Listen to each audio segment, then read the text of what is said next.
Is joining us on Google Meets, and we'd like to welcome everybody to the meeting, and we'll stand for a moment of silence and then the Pledge of Allegiance.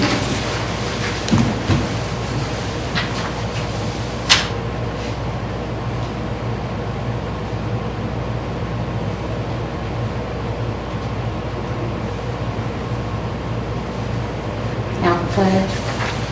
Allegiance to the flag of the United States of America and to the republic for which it stands, one nation, under God, indivisible, with liberty and justice for all.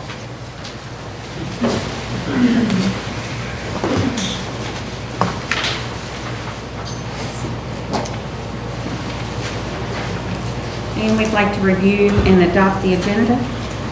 Is it possible to change the order of Sure. agenda items in this? I'd like to change number 6 and move it to number 2. I think the majority of people that we have here are interested in that discussion, and I'm not sure how long the other things will go on through tonight. Yep. Mr. Thomas, is that allowed in a special meeting?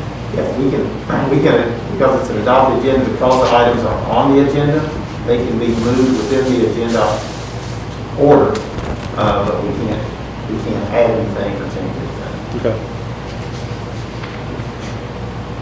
Does he have to make a motion, or can we just? As long as 3 people As agree. long as three Three people agree. people. I agree to move. Okay, so we'll move number 6 to number 2.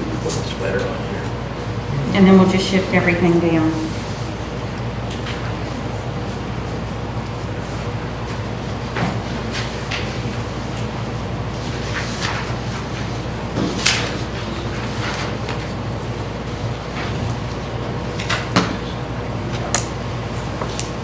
Okay, has everybody signed in to speak? All right, first up, Kelly Nesbitt. Was there a motion on that, or did you not, to change the order? No, Did you not do a motion? No, just- We had 3 of us Okay, to, 3 of them. Okay, they had 3. So you all adopted the agenda, right? Yes. And who, Morty made the motion? No, we didn't officially adopt it. Okay. We do need to officially move to adopt the agenda. I'll second. All right. There we go. Now you go. Now we're there. Thanks, Arlene, keeping us straight. Now, Kelly. All those in favor? All those opposed? Did you say nay? I said aye. Okay. Y'all knew I needed more steps today, didn't you? My name's Kelly Nesbitt. I'm actually coming up here speaking to an email that was sent to me and asked to read by Susan Bishop. She couldn't be here tonight as her son was having a freshman football game. So I think she sent this to the school board and Mr. Christie this morning, but just wanted this to be read. Since I sent an email several weeks ago in hopes that we would have a solid return to school plan, I received a reply from 3 out of the 6. Thank you to those who took the time. I'd like to acknowledge that I understand that this is difficult to respond to all emails. You've taken on a huge toll, and quite frankly, I'm not envious of. What would mean more than anything is for our community of students, parents, and teachers to hear what our return to school plan is and when we can expect it to start taking place. I've attached a Facebook post that I made on my personal page on Friday night. It is so rare that I post anything that is negative or that can be perceived as harsh with anything to do with the community that I love. While some have misread my post by thinking I'm bashing teachers, I'm in turn doing quite the opposite. Teachers are needed, and leadership from our superintendent and our board members is a must for them to be able to do so. As a leader, it is necessary to have some difficult conversations at times. You have to make decisions that may not be popular. You have to take your emotion, feeling, and relationships with others out of the equation. Decisions should be fact-based. Clark County Public Schools is one of the largest employers in the Winchester-Clark County area.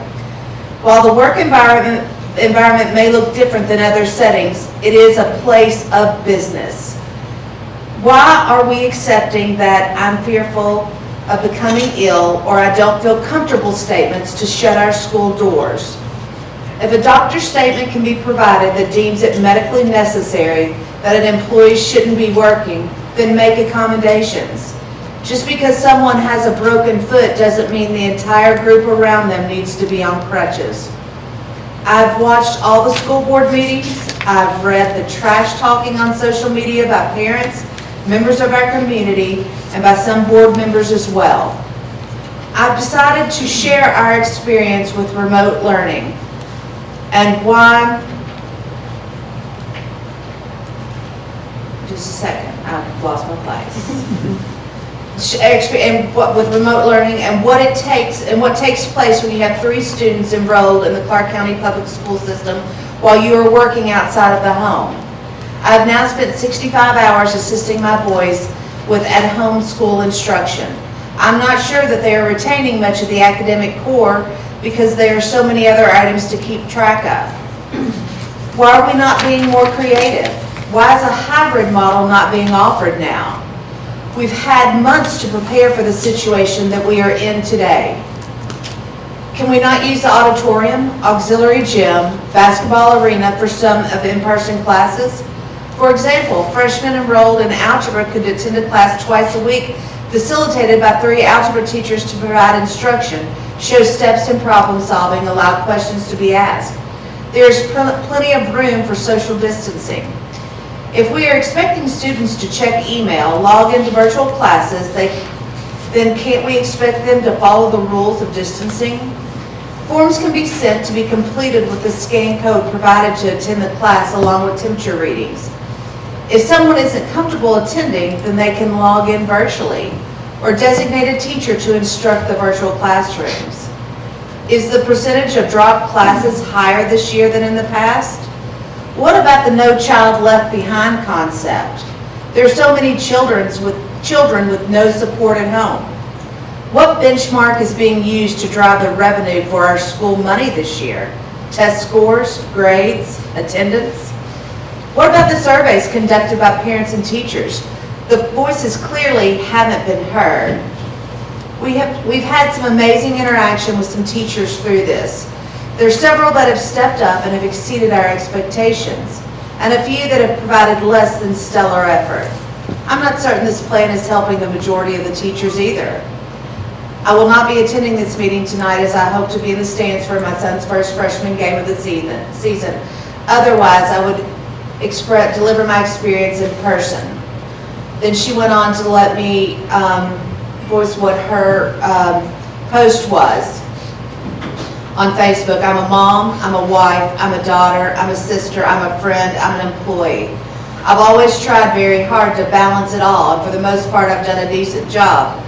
For the past 2 weeks I've taken 2.5 days of vacation time to spend the day at home assisting my 3 boys in their home schoolwork. I've spent 57 hours, this was on Friday, so we've upped the hours since then, on remote learning with my boys since 9/8/20. This in addition to working an average of 10-hour days at my job that pays the bills. Yes, I've got teenagers. They aren't in elementary school, but they aren't adults. They're teenage boys. They set their alarms and get up on their own, but they've never had to be disciplined enough to check their email multiple times a day. Maneuvering through technology and programs that they aren't familiar with, trying to figure out the best way to communicate because nearly every one of our 17 teachers has a different preferred method. And this is only a portion of what remote learning requires. Physics, algebra, gracious. While we picked up all this extra stuff, there are so many things we've lost. Patience, joy, time, and rest. And acquiring and retaining new knowledge. Our family of 5 has put forth the effort knowing we're not going to get the A. We've been so concerned about the mental health of our children that we've forgotten about our own. We're losing a whole lot more than what we're gaining. While there might not be a perfect way, there is surely a better way. We've been proud to promote the Clark County Public Schools for many years. But will Clark County Public Schools be proud of the product that they produced if we stay on this current learning plan? At our house, we're asking our boys to do their best work. But is this the best the Clark County Public School System has to offer? If so, I need to lower my standards. Thank you.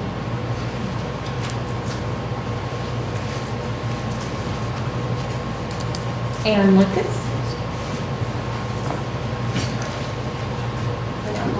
Yes, I was looking for it, your face. Not used to doing this part of I cannot agree more with what she just read. I feel very similar.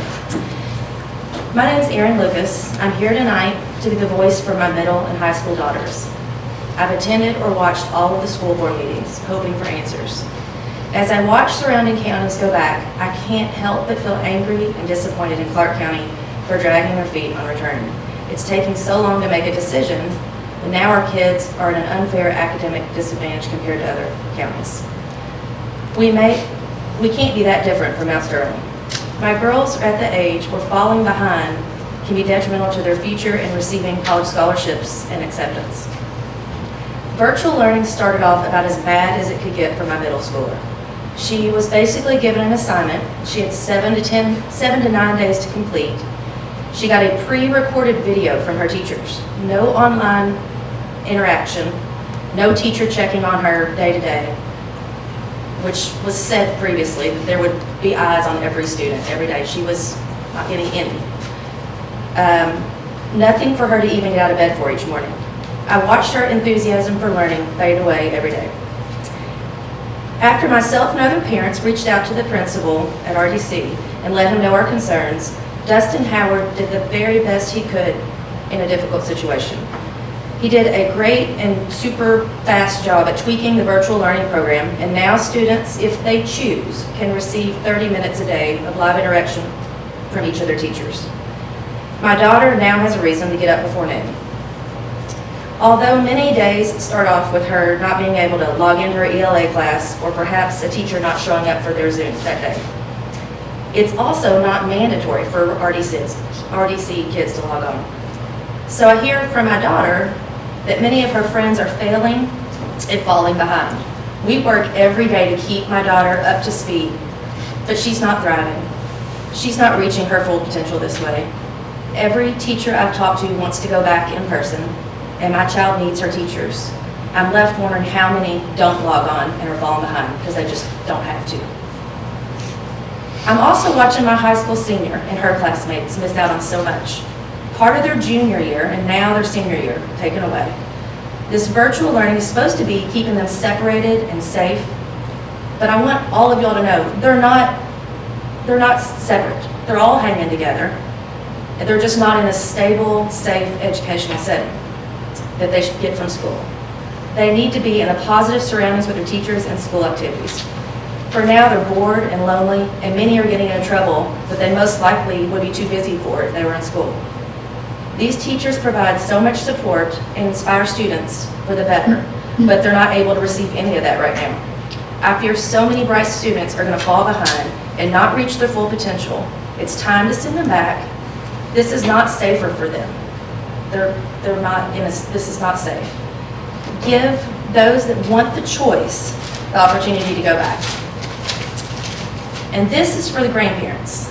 At previous board meetings, I hear talk of everyone being worried about the students that live with the grandparents, and they don't want to bring the virus back to them. There are so many grandparents right now that have to help with online learning because the parents have to go to work. Nobody seems to really talk about them. I've not met a grandparent that doesn't want these kids to go back to school. I'm sure they would love to stay home and stay safe, but now they're out teaching and assisting grandkids because the parents have no choice in going back to work or not.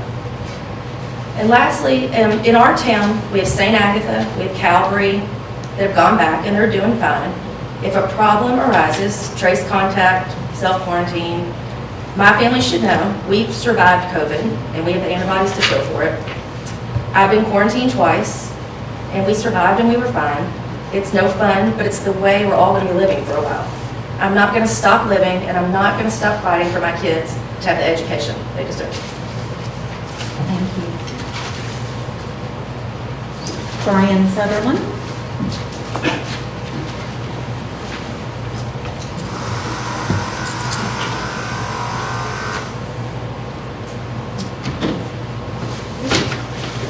Hi, my name is Brian Sutherland. I have 2 daughters that attend the Clark County Public Schools. I have one at Baker and one at RDC. I also have a 4th grader that goes to Calvary and has been in school for 6 weeks without issue. I want to applaud Calvary for making creative ways to return to school, fun, and still get her education. I'm disappointed in Clark County and the lack of leadership shown by this board and the superintendent. Our school children are being held hostage by fears. Schools are doing okay with NTI, but just okay. As Erin said, they are not thriving. My 2 preteen girls thankfully have sports, which is a mental release for them, where they're able to meet with friends their age and hang out. Otherwise, I think we would really be struggling mentally. The stress of turning things in on time, it takes 47 hours to highlight one little thing and then go back and change it. I mean, in a paper that you could write in 5 minutes, it takes at least an hour on Google Classroom. I know they're doing the best that they can, but anecdotally, we know it is taking a toll mentally on our children and more importantly, our families. Everyone here tonight has said so. Our families are struggling. Working parents, stay-at-home parents, everyone.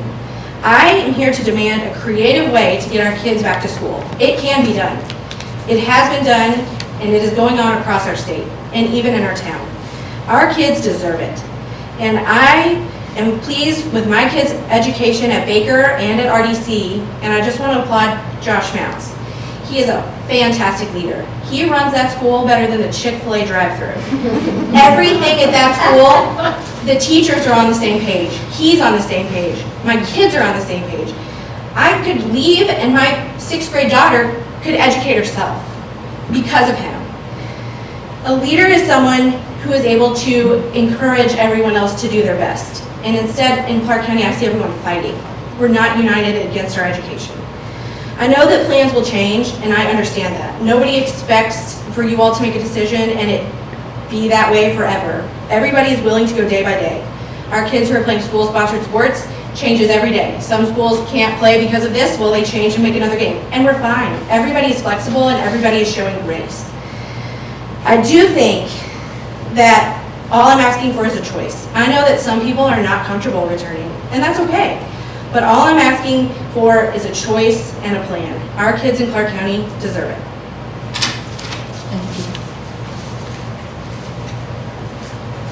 Christy Aldridge. Sorry.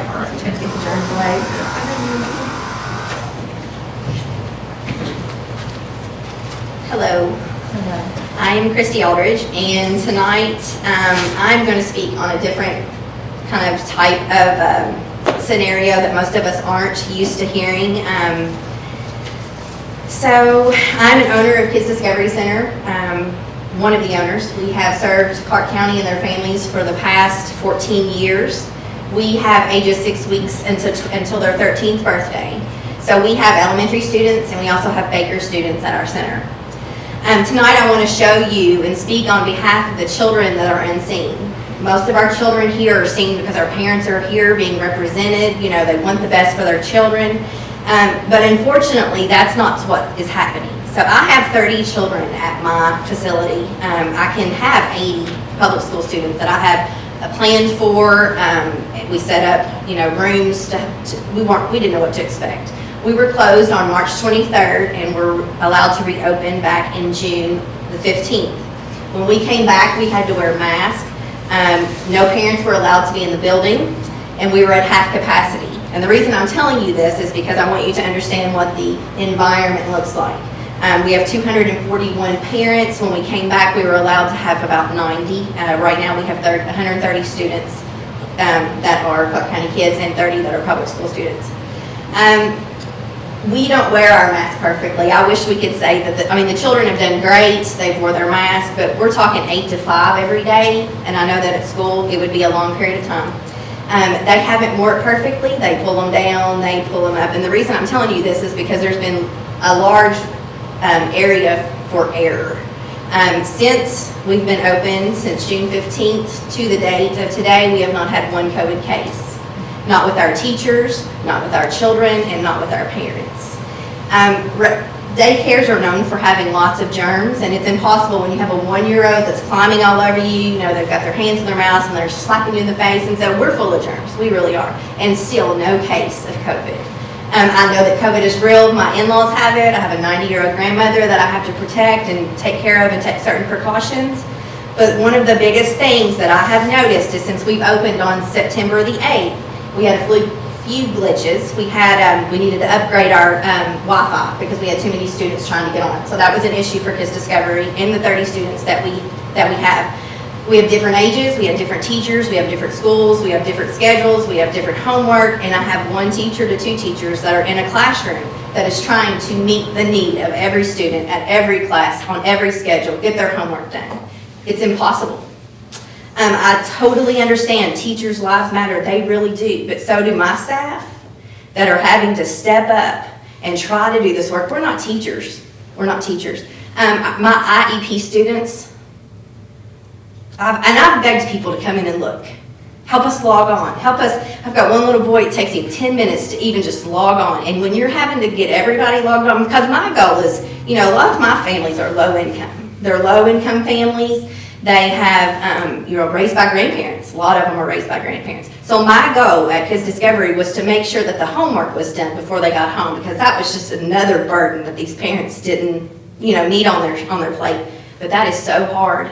I had one parent call me and say, Christy, he's not doing his homework. And I'm like, well, why didn't you do his homework? Well, he was doing the Zoom meetings, but he wasn't doing his assignments. So now that family's faced with 16 assignments that haven't been turned in that they have to do when they get home. The IEP students need their teachers. They miss their teachers. They talk about their teachers. We have a mother who has an IEP student, and I told her I would speak on her behalf. She's about to lose her mind. She has no friends here. They have all of her friends. If she does have her friends and they're over, they don't have children, and they're all. she's just like they're emotionally not getting what they need. She is about. She has no family, she has no place. And for some, like for my 13-year-olds who are there, they're state assistant kids. So they're allowed to come to daycare and they're allowed to have the tutors and all of us. But there's a group of children here in Clark County that can't do that. Their parents can't afford that. So when they get home, I have heard stories of, it is screaming matches trying to get their children to sit. Most of us can get our children to sit down, but there is a large group in Clark County who are struggling to get their homework done. Also, another student at RDC is such a hard time with her student that she's just doing the homework herself. I also have another child who just really struggles at just any kind. He really needs to be evaluated, and he hasn't been evaluated. That's what those teachers are for, to find the problems and try to. And so all these things are falling through the cracks of the floor. These children, our children, my children, I told mine tonight as I was driving and taking her to cheerleading, she's like, Mom, why are you speaking at the board meeting? And I said, well, I'm not speaking on behalf of you, because regardless if we go back to school or we don't go back to school, you're going to be fine, because you have 2 parents who love you and care about your education. But it's the children who don't have anybody at the board meetings, or they can't show up or whatever. That's who I'm here speaking on behalf tonight. And I know there's a fear. There's a huge fear. Nobody wants to die. Nobody wants to die. That's everybody's fear. They don't want to die. But I feel like what I've witnessed with having absolutely no COVID cases and all the other schools are opening. For the numbers, we're doing a bigger harm for our children than we are than to sending them back. We've got to open our schools back, because maybe my kid might not need it so much, but there are a bunch of children who need their teachers. The teachers love those children, they love those teachers, and we've got to go back. So thank you for your time of letting me speak. Thank you. Thank you. John Wilson?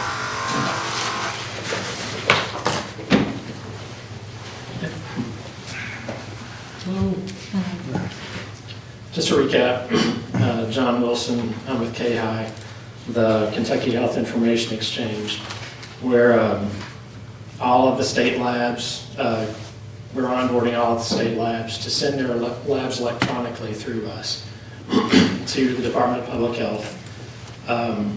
We have quite a few that are live now, but there are quite a few, the majority have not. So just from my perspective, I mean, I've been working these cases on a daily basis since March. That's been my only, that's been my only job is onboarding these labs, getting them in alignment with the Department of Public Health requirements, getting them in alignment, their messages in alignment with the federal and the state requirements for the messaging. So it's been a bit of a chore. And it's, I mean, you see the data all the time, you know, through the updates, and you know, it's you know, it's alarming. To me, right now, when last week was the largest uptick of new cases for the state that we've had in the entire time, that's a little unnerving looking toward the future. To me, I really believe that we need to take a look at how those numbers do in the next couple of weeks. I mean, I know that we had decided that the first 9 weeks we would go virtual and then make decisions from there. And that's, we've regularly had extra meetings to determine where we are and whether we can reassess. I know it's kind of exhausting on the school system to reassess each week. And from here, I know it's like a 3-week prep time for teachers, for cafeterias, for all of that to be done, to purchase all the food that's needed for taking care of the population. So just from this date, 3 weeks into, yeah, I guess it's October, that's awfully close to the end of that 9-week period that we were talking about for the virtual. So, you know, that is a concern. The concerns around us, Montgomery County is now in the red. They're getting notified from DC that they're in a danger spot, yet they're still going back to school, which is kind of interesting to me. Same thing for Bourbon, I believe. They've gone back to school and their numbers are increasing quite a bit. There is a danger. I mean, I know people that have recovered just fine, but I've also known folks that haven't, that have been in the hospital in ICU for weeks on end until they were released. And this wasn't a guy that had a comorbidity or anything that was a contributing factor to this. It was strictly COVID, which is kind of striking. And it is such a random thing. You know, I hate to play Russian roulette with our kids. I know like Calvary has a different setup completely. Typically they have, most of the people are dropped off. They have to bring their own lunches. That's not the case for Clark County, I know. With the busing that's going to be required for most of them, you know, the school, the classrooms are not going to be segregated in, okay, these people are bused and these people are not.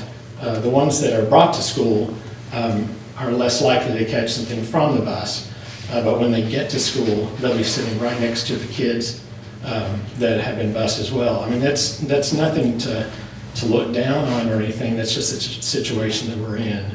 But I know that that's a concern that we need to think about as well. There are several things that haven't been, I guess, prepared for those teachers that see multiple, more people than just what's in their classroom, like the ones that have like 250 kids in a class or in a school week. So they have exposure to all those. It seems like that's a little bit of an undue concern for those particular teachers. I know that ones that have been working pretty well have been opening with a pod section, a pod system, where they have a secure group of kids that's like, 10 to 15 for a classroom. They don't intermingle. They space out the timing of when they get into the hall, but they only stay in that one location, which I don't know if that's even possible with high school, but there is a lot less exposure to to the multiple kids. Another thing that's caused me pause in just our meetings is the word from DPH, where they said that I know that we've heard that, you know, if you have someone that's sick, of course they're going to be quarantined. The folks that have been around them, you know, within 6 feet for 15 minutes, they have to be quarantined as well. That also that's a cumulative number. So I can't even imagine how you could keep track of, okay, this child has come in contact with this person for 5 minutes during the day, and this person 5 minutes a day, and then, you know, they've had multiple exposures of 5 minutes, then those folks had to quarantine. We have a much larger population that we have to consider as well. So I think that once we do, if we were to open right now, especially with the numbers that are climbing the way they are in the state, we would need to close back down in the next couple of weeks, which seems a little tough to change paths midstream and go back to this. And I know I've got 2 kids in high school. They're doing well, thankfully. They're really enjoying it and getting on top of their classes, but I know not all kids are able to, especially IEP kids. That's huge.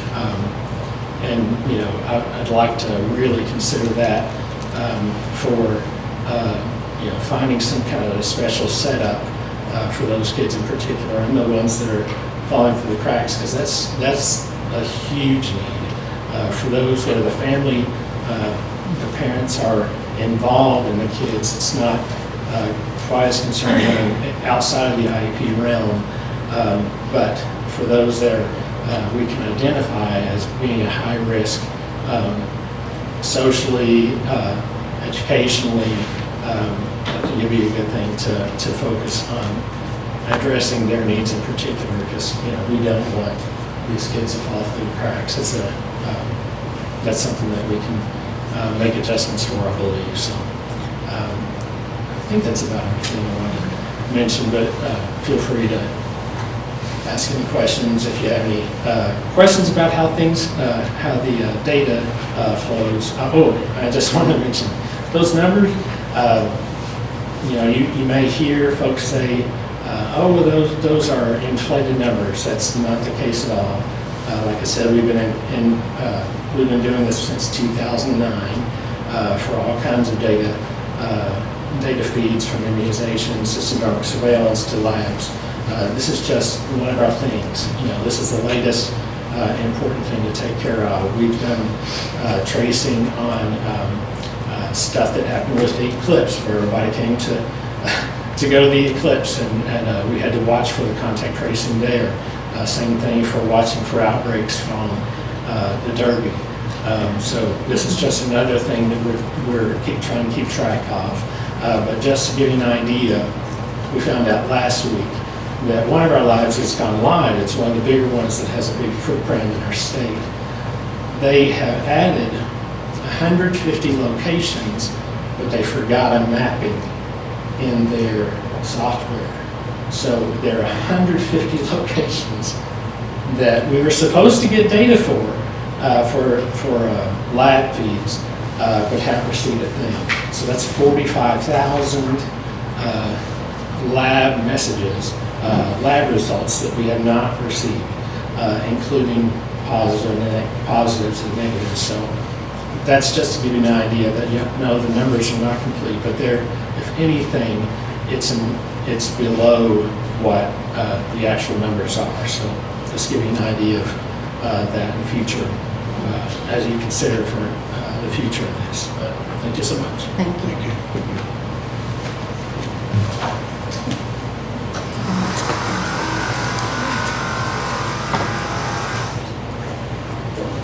All right, number 2 is discussion and consider approval of return to school plans.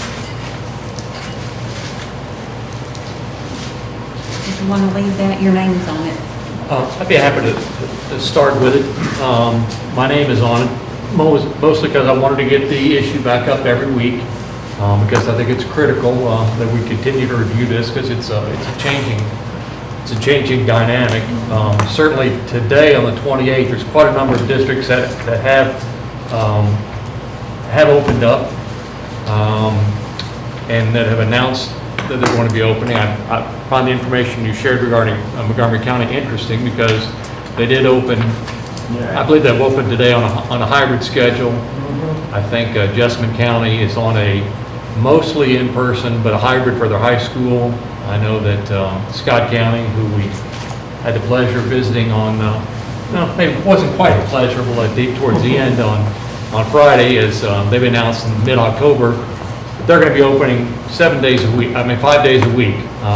No hybrid schedule, nothing along those lines. And I want us to continue to discuss it. I think there should be a free-flowing conversation. I'm just monitoring what's going on over in Fayette County right now. And they're discussing a hybrid phase-in where they would bring in their kindergarten through grade 5 folks on October 19th, and then 6 through 9, and then their older grades. I think we need to be creative in our solutions, and we need to make sure we're balancing not only the very real safety concerns from the potential contracting the virus to the real impact of what's going on to our kids. I mean, that's certainly where it needs to turn around. It's been a burden for our parents, but it's the kids that I'm most concerned about. I want to make sure that we're not punishing Clark County children unnecessarily. We had a lot of discussion about the 6-foot rule, and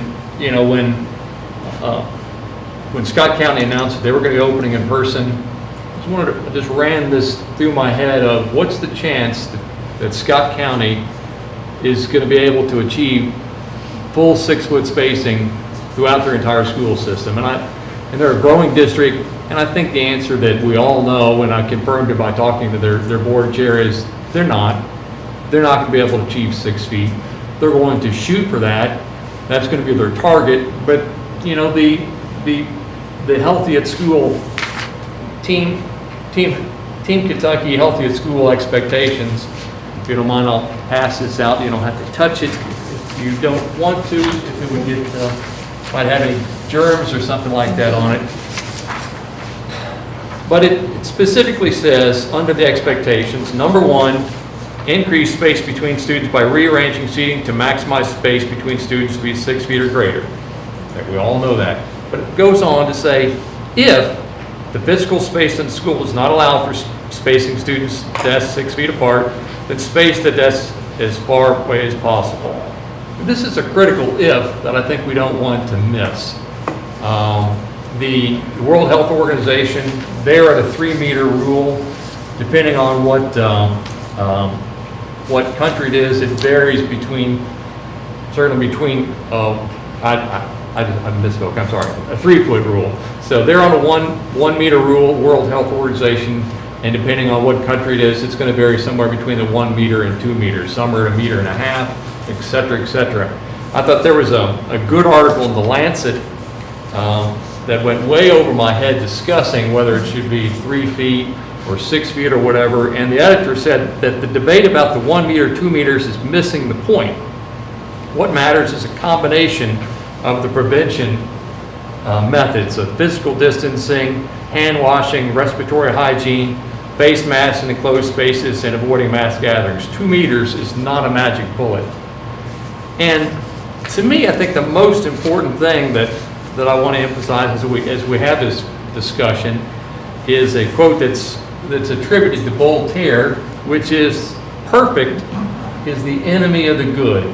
I think we don't want to set a standard of we have to have a perfect spacing and everything has to be perfect and our plans have to be perfect. I think by setting that mark, it's too high a mark, and it's punishing our children by making sure that everything has to be perfect. I would really love for us to consider how quickly we can get in either full preschool to high school in-person learning as quickly as possible, maybe within 10 days. Or maybe if that's not possible, maybe we could bring it in on a graduated basis like they're doing, like they're considering in Fayette County. maybe do some sort of hybrid like they have in Jessamine County. I thought it was interesting, a month ago, their board voted to go back to in-person school, but their superintendent said, no, I don't feel comfortable with that, so we're not going to do that. Well, now their superintendent's evaluated the condition that exists there, and I believe that they're actually they're in yellow like we are. If I'm looking at my county, I'm sorry, that's Gary County. I'm going to get my counties here correctly, I'm sorry about that. But they have, they're going back in person except for their high school. So, we've been talking about this for well over a month. It's a balancing issue, but again, let's not try to set the standard perfect. Let's see, what we can do to balance the real needs we have of the kids to the practical concerns that we have for transmission of the disease, and perhaps utilize the new methodology that the governor's office has rolled out in terms of if you're green, you're open to do everything. If you're yellow, you can have in-person or remote learning. That's where we are. You move into orange, you want to take it down the line. It's a good tool that's out there, and I hope tonight we can continue to discuss this some more. If at the end of the day, the 5 of us, including Ms. Ritchie, is, if we think that we still need to postpone it to full 9 weeks, that's fine. But it's so important and so critical for our kids. I at least want to make sure we're continuing to discuss it. And I appreciate y'all letting me have 5 or 10 minutes to discuss that, and hope I didn't overly burden y'all too much with factoids.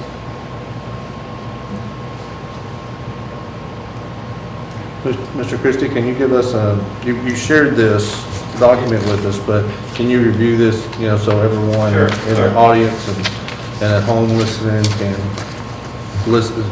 know what you've been doing in the last week or two? For our in-person classes, and I agree almost straight down the line with everything that everybody says to this podium said tonight.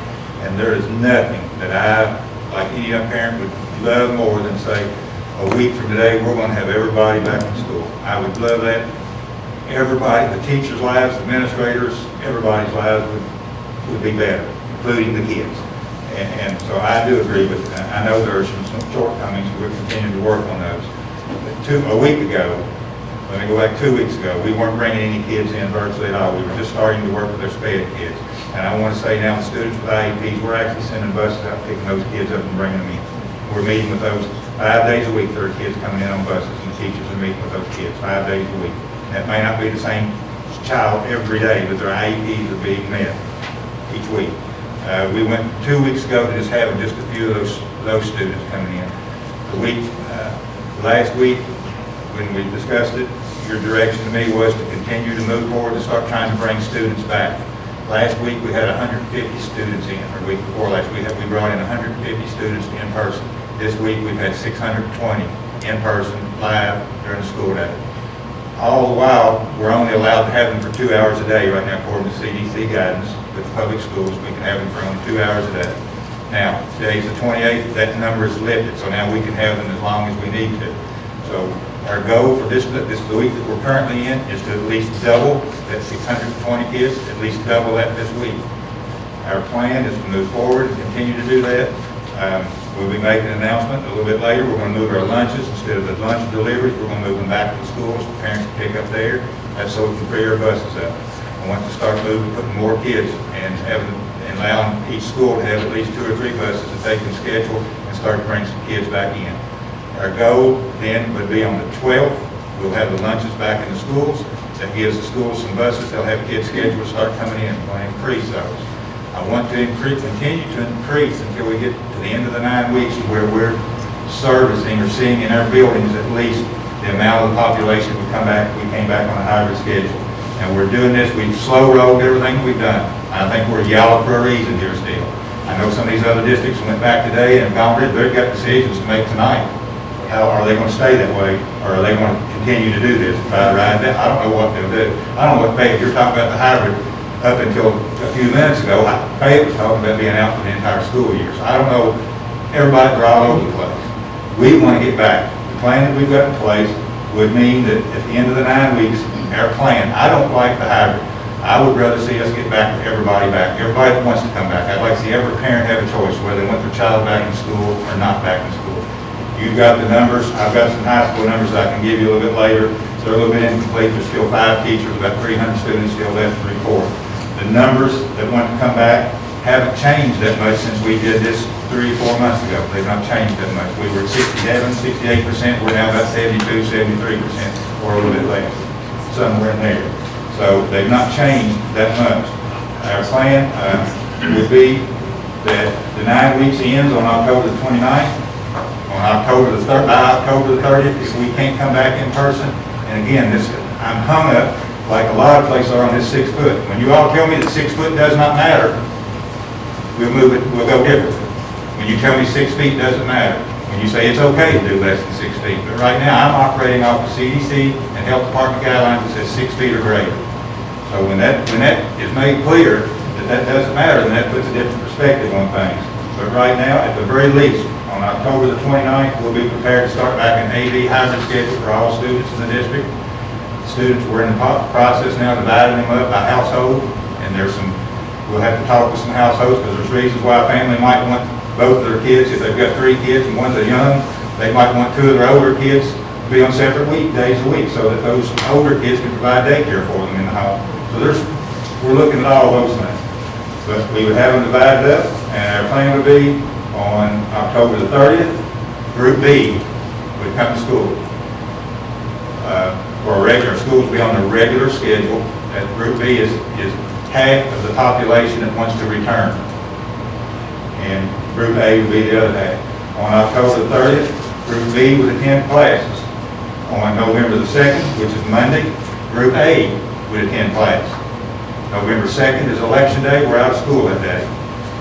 November 3rd is a Wednesday, and by our hybrid plan that we were looking to implement, Wednesday would be a virtual day for everybody each week, like many school districts are doing that. That allows us to do some cleaning in the building, sanitization, some things like that, in between the groups coming in. So Group A would meet on Mondays and Tuesdays, Group B would meet on Thursdays and Fridays, Wednesday would be an all virtual day. So that would allow us on take November the 2nd and November the 3rd to assess how those first 2 groups went and work out any problems that we might have. And then so starting then on Thursday of that week, that would be November the 4th. Yeah, November the 4th. And Group B would come in on the 4th and 5th, and we would go through the weekend and back on Monday and Tuesday. Group A would come in on Monday and Tuesday. But what we're doing with the buses in the meantime is we're going to increase the numbers. We want to start bringing some kids back in. Now we're working kids in the mornings and afternoons. We've avoided lunch intentionally. We need now to start bringing kids in, and we can increase the time that they're in schools. And I want some kids to come in during lunch because we need to go through the lunch program. How are we going to serve these kids? How are they going to be seated? How are we going to space them? All the things, the questions that we've got that we need to look at, the plans that we have in place to ensure that they work and that it keeps everybody safe. We would start to bring kids in at all points of the day so we can go through the lunch program. We want some at the end of the day so that we can go through our dismissals. We can work through any issues that we might have with transportation as far as boarding buses, loading buses, dismissal of buses, car dismissals, parent pickups, student walkers, all the things that we have to deal with. We want to start bringing them back in smaller numbers and start working through those things, and each week try to double the number of students each week that's coming back so that we get back by the end of October. We've got at least the amount of students that will be coming back in a hybrid A/B coming in regularly. That's where we are. I can tell you that currently in the district, we're working with 11 positive cases currently, staff members. And when I say staff members, I'm talking from central office to custodians, transportation, building administrators, teachers aides, cooks. So some of all of those. We're working with 11 positive cases, and we also have, that takes the total of those who are quarantined because of a positive case or are quarantined because of a close connection to that. We're 25 right now. We have 25 people, as we sit here today, that's under quarantine. So that's where we are today. Now, 25 counts at 11. Yes, sir. That counts all positive cases that are quarantined, plus anyone that's been deemed to be quarantined because of their connection with that person, post contact. So that means with those 11 positives, There are additional ones that takes us up to 25 staff members throughout the district that are quarantined right now. I know we have 2 more in the process right now. We're waiting on results before in the morning. I know 2 more that we're waiting on those results. So I don't know how those, hopefully, prayerfully they'll turn out fine and there won't be any, they won't be quarantined, nor will anybody else around them be quarantined. That's kind of where we are on the numbers right now. We also, when we start to bring kids in, we know we're going to do the temperature check. We pay $500,000 for thermal imaging to check temperatures. We've done tests at every school, running staff through there. As fast as we can run them through, we can check over 100 temperatures in a minute. We can do 100 of them in a minute and 15 seconds is what it took to do 110 people. I'm sorry, a minute and 35 seconds for about 110 at the high school. So we know we can do that. We've already changed our plan we're working, so as we go through lunch, as the kids finish their lunch, they're going to go back through there and have temperature checked at midday also. Because a lot of these, we're starting to see cases that come into work in the mornings and they're fine, and by the afternoon, they're not feeling well. So we're going to do a temperature check midday for everybody as they go through lunch. So that's where we are. Our bus transportation, we're going to start up in that some more this week. And the week of the 12th, we plan on not using their buses at all for lunch services, which gives me 48 buses that we can divide up in schools and they can start scheduling kids to come in. I talked today with the high school. We're at the point now, they're looking to start to bring in some AP classes. We're going to use the auditorium. So I mentioned the auditorium, we can use that. You can use that for one class at a time, but you can get more students. You can put a full class of 30 people in there. We're just now today, we're just to the point that we can bring 30 people into a room, even with masks. So that's kind of where we're going with that. We're encouraging principals every day to increase the number of students that they bring in their building. And we're looking closely at any issues that we see, trying to work through those so as we start to bring larger numbers of students in, they're no longer an issue. I'm still working toward that. I'm still working toward that direction. October the 30th being the first day for kids to be back in their classrooms. Now, at this time, it's still scheduled for a hybrid. I wish, I hope, and I pray that something between now and then we'll do something where we're not having to distinguish or not having to do a hybrid. I think that's going to be very difficult for the kids, and it's going to be difficult for staff to do, for teachers to teach 2 styles that way, simultaneously. We've got to think about the teachers and what they're doing. I'm hopeful at the time we get to that point, we can be past this 6-foot thing to a point where we can say we can open it back up to all want to come back.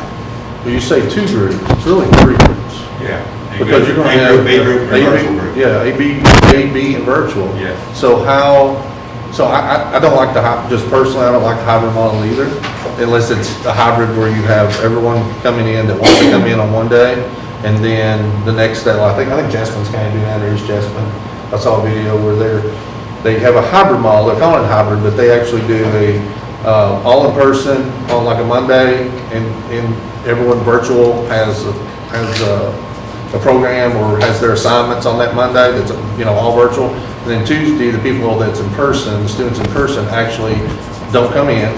They're actually got their assignments from the Monday, and then the virtual people is actually live with the teacher. So that would be the only.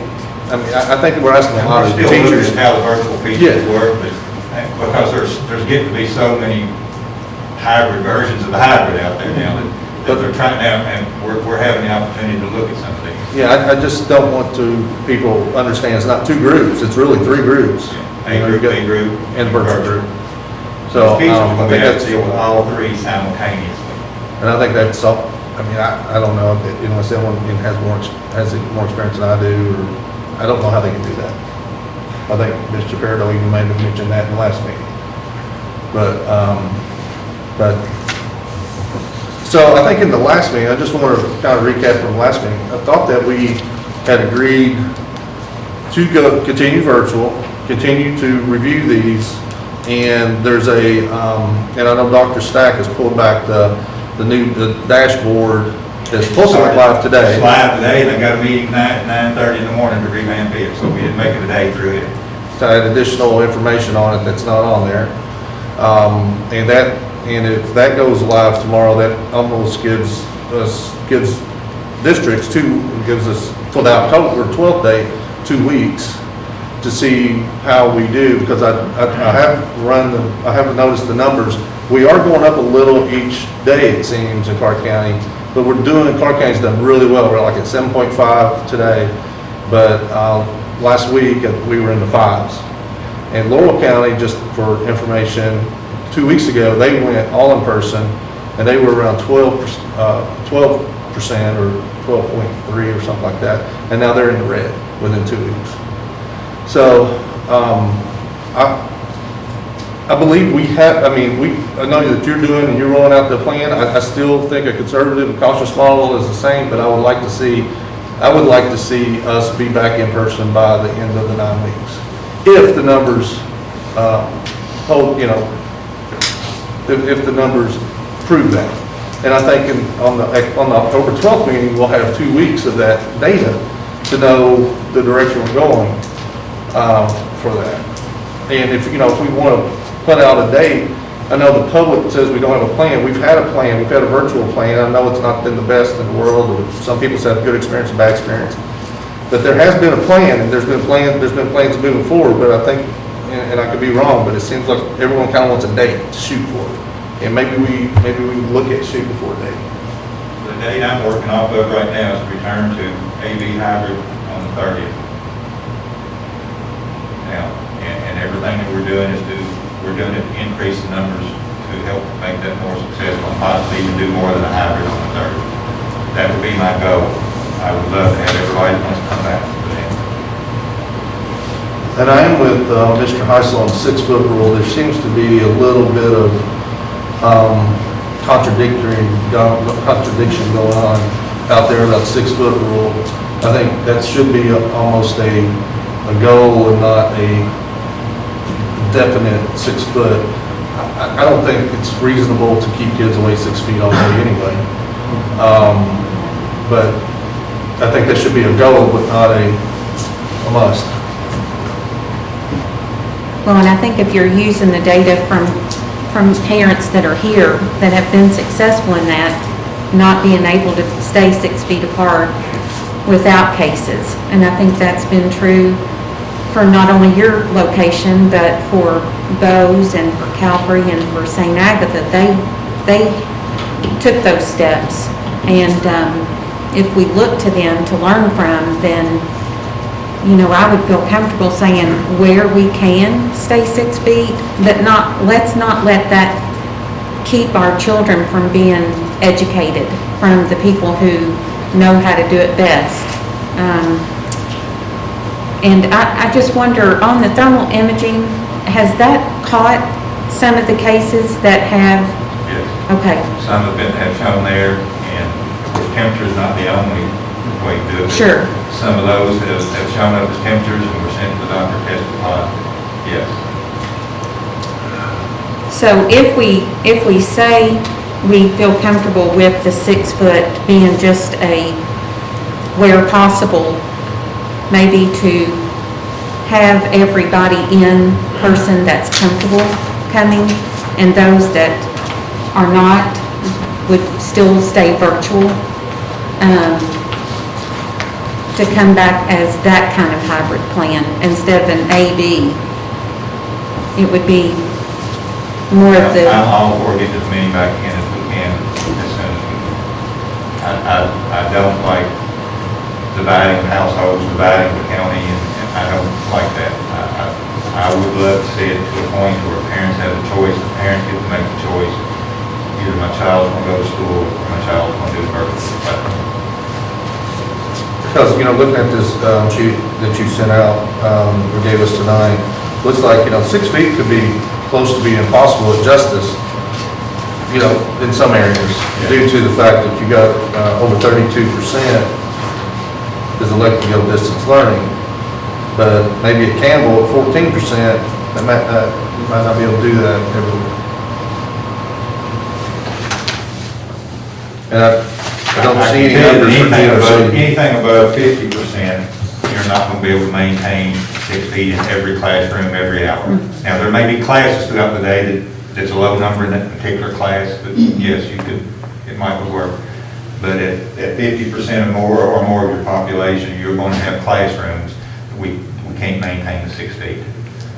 I don't think our schools were Now, built to I keep. feel comfortable with cafeterias. I think with the secondary cafeterias that we've got in place and set up, and the tables that we've got set up that we can use, that's a possibility where we can probably maintain 6 feet when they drop the mask to eat. I think we can do that. That's going to be a very uncomfortable time for kids because that's a time where they like to socialize, and that's going to be a difficult time for kids because remaining 6 feet away during that lunchtime. But we have the spaces with gymnasiums, auditoriums, other spaces in the building that we can use. We can change our scheduling enough to get kids through at more than 50% of them, probably at the 70% that has said they would like to return. We can probably feed those and keep them socially distanced. That may mean in schools adding an extra lunch, but KDE has varied the classroom times to account for those kinds of things, to add some time for increased lunch periods because of having to maybe get a meal in the cafeteria and walk down to the auxiliary gyms and tables in there to eat. But we're actually doing it different. We're going to take the food to them in those places. So they don't have to walk down the hall carrying their food. We're going to serve food in those places.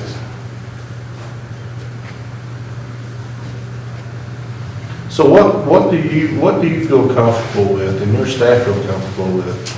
I mean, I know you presented this, and I don't think a lot of people in the community realize how many kids are we bringing in right now, and now with the 28 behind us, be able to bring a lot more kids in. I mean, I know you're looking for direction on the 6-foot rule. Is that really the biggest thing that you need in order? That for me is the biggest thing, because I feel like at that point, I'm 30 years into this. I've had to deal with calling off school with snow and everything else, and I live with that. When I don't call school off and the roads are bad, I live with having to worry about somebody getting hurt. I have to live with making a decision here. And if health department folks, CDC, and KDE's telling us you've got to maintain 6 feet, I have a concern there if I don't do that about the liabilities. And me laying down and going to bed at night when somebody, we had another death in Clark County, 29 years old. 29 years old. I got teachers that's that age and younger. That concerns me. And so the 6-foot thing, yes, is a problem for me. If I can get some guidance, it makes me feel more comfortable. That's one of the things that bothers me. I don't like what KDE and CDC did on our buses. I don't understand how you can put 3 kids to a seat in a bus that's 10 foot wide and 40 feet long. You can put 70 kids in there, but we can't take a classroom that's 750 square feet and put 11 kids in there. I don't understand that. Well, I guess that's the problem, it's That's inconsistent. frustrating to do that. So either it's okay on the bus, but they'll tell you, well, it's not okay on the bus, but we know that financially and feasibly, you could not get kids to school if you could only bring 11 at a time on the bus. That's true. We couldn't. But transportation is one of those things that's just an extra that we do. Transportation isn't required either. So, if that was the only thing, you could even say, look, we're going to open schools back up, and parents wouldn't have to bring them. I mean, if it was just the buses that was the issue, transportation isn't a requirement. We do it because we have lots of people who need 52% of our students are transported on buses, 52 to 54%. Mr. Thomas, with this document that comes from the state, this says if the physical space, and I appreciate you making copies of it. But You give one, Mr. Thomas? I've had it pulled, I've been looking at it for the last 2 or 3 weeks. So. Okay. Is there additional liability if we did decide to go to make a decision and not abide to the 6 feet? Because I can't imagine other districts can do that either. I mean, schools wasn't built to have 6 feet. The room is only 750 square feet. That's our newest buildings. That's the newest square footage. Figure that up at 6 feet. How many can you put in there? Our biggest rooms we have in our district are 750 square feet. That's the newest rooms we got. All high school rooms, 750 square feet minimum. Elementary, 750 square feet. Some of them 650 square feet. So, and then when you do the 6 foot thing, that takes you down to 11, 12 kids. The problem is that if you read that thing, while it says that in one of them, if you'll read the rest of that, it actually, everything else, all the drawings, all of the illustrations show a 6 foot space between every kid and everything. In fact, they tell you to mark in the classrooms every 6 feet, if you read that. I was on the phone today with the legal counsel for the Kentucky School Board Association. He said, the question will not be if you get sued, it will be when you get sued. And then it will be what was your protocol, what were your written things, because they're going to say, did the school board recommend 6 foot? Did they recommend something less than 6 foot? What did the guidelines say? And those are the issues that we're just going to have to address. You as the board get to make that decision, and we'll just have to deal with however that decision gets made. But I'm certain the people that are, let's say, stipulating 6 foot and not using the if exception, they're going to be sued too. Oh, sure. No, it's, listen, and that's what Mr. Fogel said. It's not about when it's going to happen. It's not about if it's going to happen. It's just a question of when it's going to happen. And then, of course, we've got insurance, but we pay premiums, and, depending on whether or not people can be successful, will determine what our premiums are. Can they sign a waiver? Sorry, Nope. And you cannot give a waiver. You can't give a waiver for your kid, because that right is your kid's right. And that kid gets 2 years after they turn 18 to bring an action against the school board. So your kid would be able to bring an action until they're 20. So we had that with kids who get injured on school buses.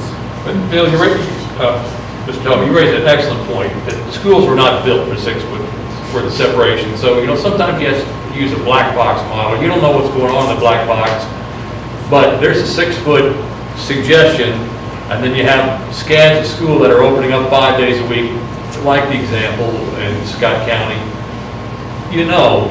That they're not able to maintain the 6 feet. So they're utilizing the Part B exception, which is if you can't do 6 feet, then do these other measures. And that's what I think we want to be able to, we ought to be able to do, because it's a balancing act. If we keep them all at home, then there's a detrimental impact on the kids.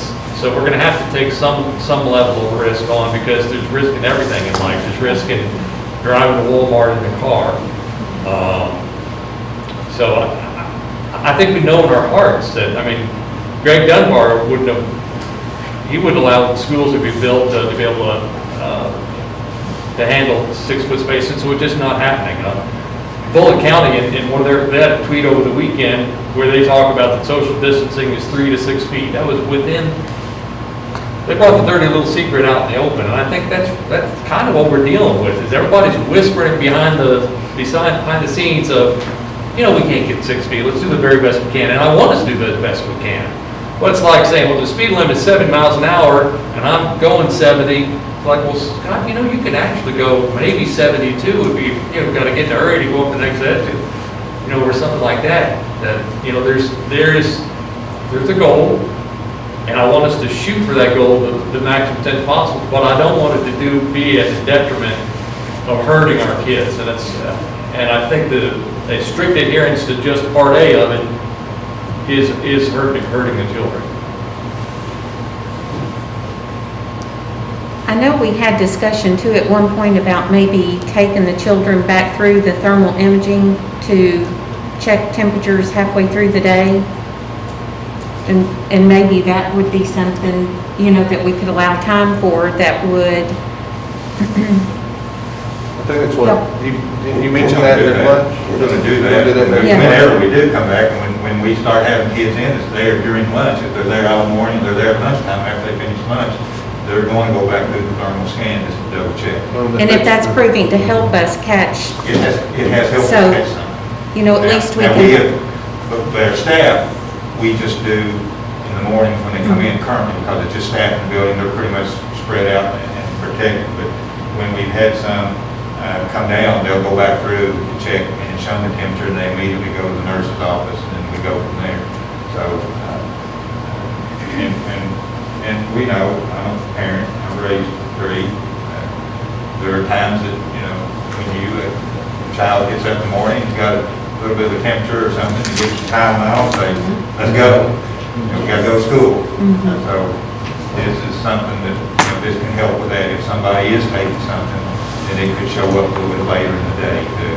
It's a protection for the students and for the staff that's in the building with those kids. Now, I will say one thing, that I will work meticulously to maintain is that 6-foot spacing, safety distance for the staff, for the teachers to be away from kids.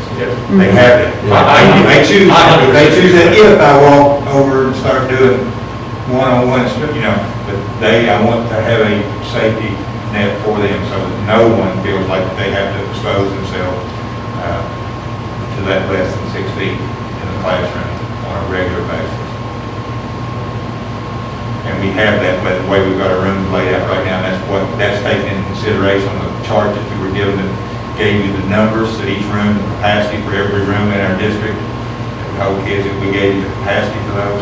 That takes into account that a teacher is going to be spaced 6 feet away from the students to the closest, from them 6 feet away from the closest student. And that's when I'll continue to maintain that safety net for staff. Because they're the ones that are exposed to sometimes 70 to anywhere to 120 kids a day. Can you go over again what our policy on screening is? The way I understood you saying it there is that they came in, they had a temperature, they went and got tested. I thought No, we gave people that was like teachers. That was teachers currently right now.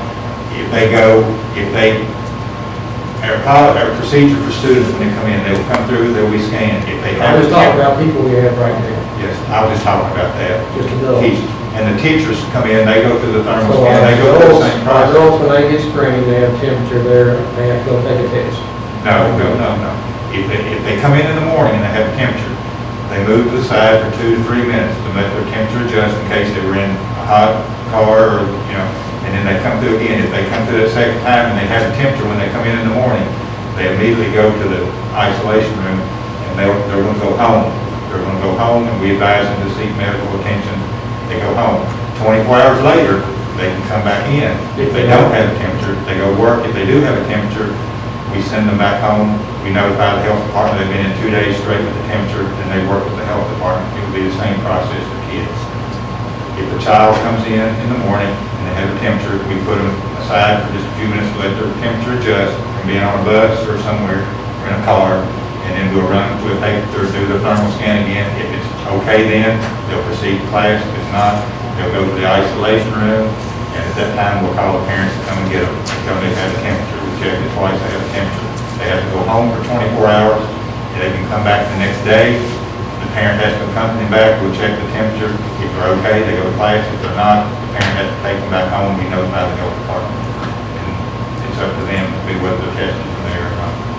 Okay, you gave us a sheet that gave us the students, I guess, that wanted to do in-person versus distance. It looks like in the absence of the high school, that represented about 48% of our school population, so a little bit less than half from survey. I'm assuming this time with the high school. What about our teacher availability? What have you found out about that? Well, the majority of the teachers, the vast majority of the teachers have said yes, but I think they said yes, they would return, and I think they're still thinking about under the current plan of continuing the remainder of the 9 weeks on virtual and then going to the hybrid. We make that clear to them? As clear as we could. I didn't do this. We went through The question would be, more would you be in favor of returning at this time for a teacher? I don't have an exact question in front of me, but would you be in favor of returning to work in person with 50% or less of the school population, student population? I don't think we should put any caveats on that. I think we should just ask teachers there, because what's going to happen when you come back and get ready to go and say, well, I didn't think you meant that. I thought you meant this. I thought you meant this. Well, We don't have a plan in place of how many people we're going to have in the building. We should just ask teachers if they're comfortable, and then go to those teachers and find out why you're not comfortable and what has to be done. I mean, if that's a great number, then you have to deal with that. If that's not a very big number, then possibly we can work out something first. The first time we surveyed, we just asked it exactly like you asked. You know, will you feel comfortable returning to work in the building? And we got the answers to that. And this time we had the hybrid plan that we had talked about, and that's what we put in front of them. This is the plan that's in front of us right now that we plan on returning to. Given this current plan of a hybrid AB, the 50% or less of the population being in the building at any given time on any 2 days, would you be comfortable with returning to do your in-person work in the building? So we've asked it 2 ways. This last time I had an educational co-op, we went to professionals that did the survey, they wrote it. This is the one that went to a dozen different schools. I don't, unless you just leave it blank and say, okay, what conditions will make it uncomfortable for you, and you can get a caveat of conditions that make them uncomfortable. And I know in the last 2 weeks, we pretty much, as a board, said we could bring students back in school. We talked a long time last week about how to make that happen and how to increase that every week. Why was there not a better effort to get transportation out there? Why are we still waiting till October 12th to get transportation? We're not waiting on all, that's just going to give us more transportation. We have some transportation available right now. We're using transportation right now. All of our According spares. to what you gave us, it said October 12th, at that time, we will make up to 3 buses available. So We're not giving each school that 3 buses. There are no buses running this week. for Yes, there are students. buses running, yes. For traditional students, not. There will be some minimal traditional students at this time because all our buses are being used. I've been told that there have been schools that said they were ready and they called transportation. Transportation said, you will not get a bus for 3 weeks. Today was the first request I received from any school about non-traditional students. I do think there's some documentation on that, so just be aware of that. Okay. So I think somebody possibly in transportation is giving that out. So that's something that we do need to be aware of if we're going to try to get students back in to make an effort. And, I do see, as far as people not bringing back in, the contract did not bring any students back in. And I was told that was the reason why, because that principal said that if students that needed transportation weren't given an opportunity, then no one should get an opportunity. And I'll have to say, I commend you for that. That's the statement that's being made by them. Because again, I've said it many, many times, you start forming your own private school when you allow those students to come in and you don't provide transportation for others. And I've said many, many times, all of us have got to work together to make this happen. I mean, I really left the meeting last week thinking that a lot of those things were going to happen. And then I keep getting things, well, we tried to get them in, but we couldn't get them in because it wouldn't let us have transportation. So these are all the things that keep coming back, and I don't understand why they keep coming back. I don't know how big of the hang-up of the 6-foot thing is. You made a statement that if the board tells me, again, here we are back to this thing, let's take the responsibility off myself. If the board tells me, Mr. Christie, you're in charge of the safety of students. If you don't think 6 foot is safe, you don't bring them back. If you don't think 8 foot is safe, you don't bring them back. But if we sit in here and agree on 4 foot or 3 foot or try the best effort that we can, then we would say this is what we agreed on. This is not what the board told me to do. And we've got to get away from this thing of, whatever the board tells us to do, that's what we're going to do. We're going to have an effort, but we have to work together to make this happen. It looked like to me that we had close, like you said, 70-some% of people that do want to go back. I think that begs for an opportunity to go back.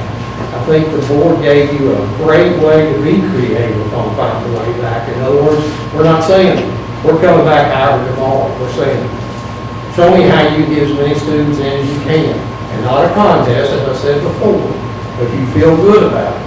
And so when I hear the schools say they've got a plan, they want to bring people back in, and then they're told by somebody on this level that they can't come back in, that creates a problem. And I want to make sure we get all those problems taken care of so that when we're ready to go, we're ready to go. It's just not good for our district when we're all going in different directions. We all got to be on duty. We all got to be working for the same goal all the time. And leave all the other things behind. But you're going to have to decide yourself, what's safe? You know, you talk to the health department, you talk to them. You think 6 foot is good, there's nothing we can do. I mean, it's been shown in Jessamine County that superintendent can shut down schools. You know that you can shut down schools. You know, there has to be some sort of discussion of whether that 6 foot means that we're all walking around like this, or we're trying to do that far apart. I think that's what we've got to do. But I do think that we're seeing more and more in the community that do want to come back, and we have got to find a way to be able to make this happen. And I'm not a person that's going to sit here and say, I vote to go back to school tomorrow. I'm not that kind of person. But we've got to find a plan that you're going to be comfortable with, and I think there's some schools out there that have those things. And I think we've got to get those people in on a regular basis and figure out how to make it happen.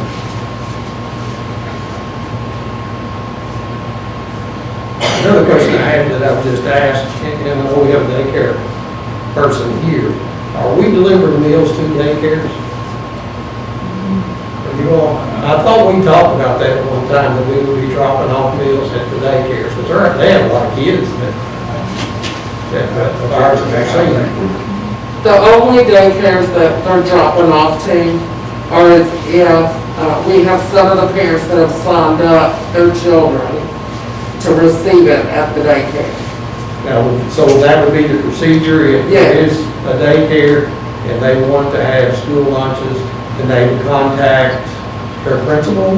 They would contact me. Food service. Anybody in food service, yeah.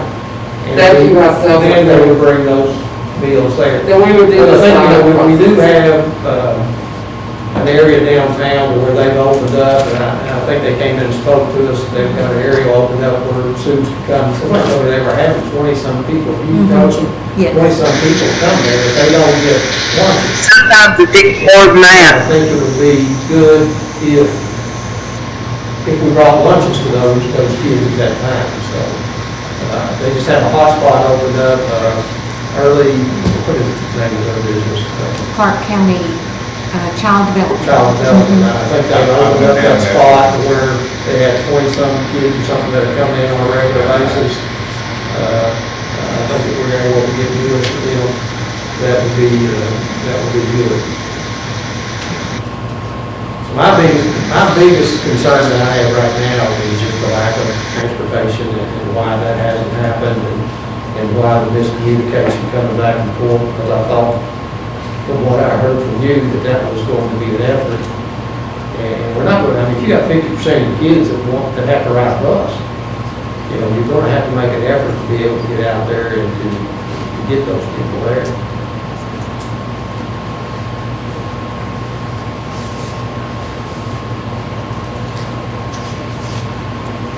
Beginning on October 12th, all buses will be available. All buses. We have some available now, and we're using some buses. But the buses that aren't available now are delivering meals. But not for tradition. Every day, they're delivering meals. Okay, but, you know, again, I don't want to get into that big argument, but we're not Uber Eats drivers. You know, our bus drivers have a bus description that says they pick up kids. And if we got kids that want to come to school, and we got schools that want to have kids, then we better put them on a bus and send them to school. That's the way I look at it. And we can come up with a different way to be able to get meals to kids. I'm not going to deny anybody that. But, you know, we're spending a great deal of money running yellow buses around all day long to deliver meals to kids when it can be done in a different way. And money that we may not have. We'll make sure that if there are students that need to get to school, they take priority over everything else.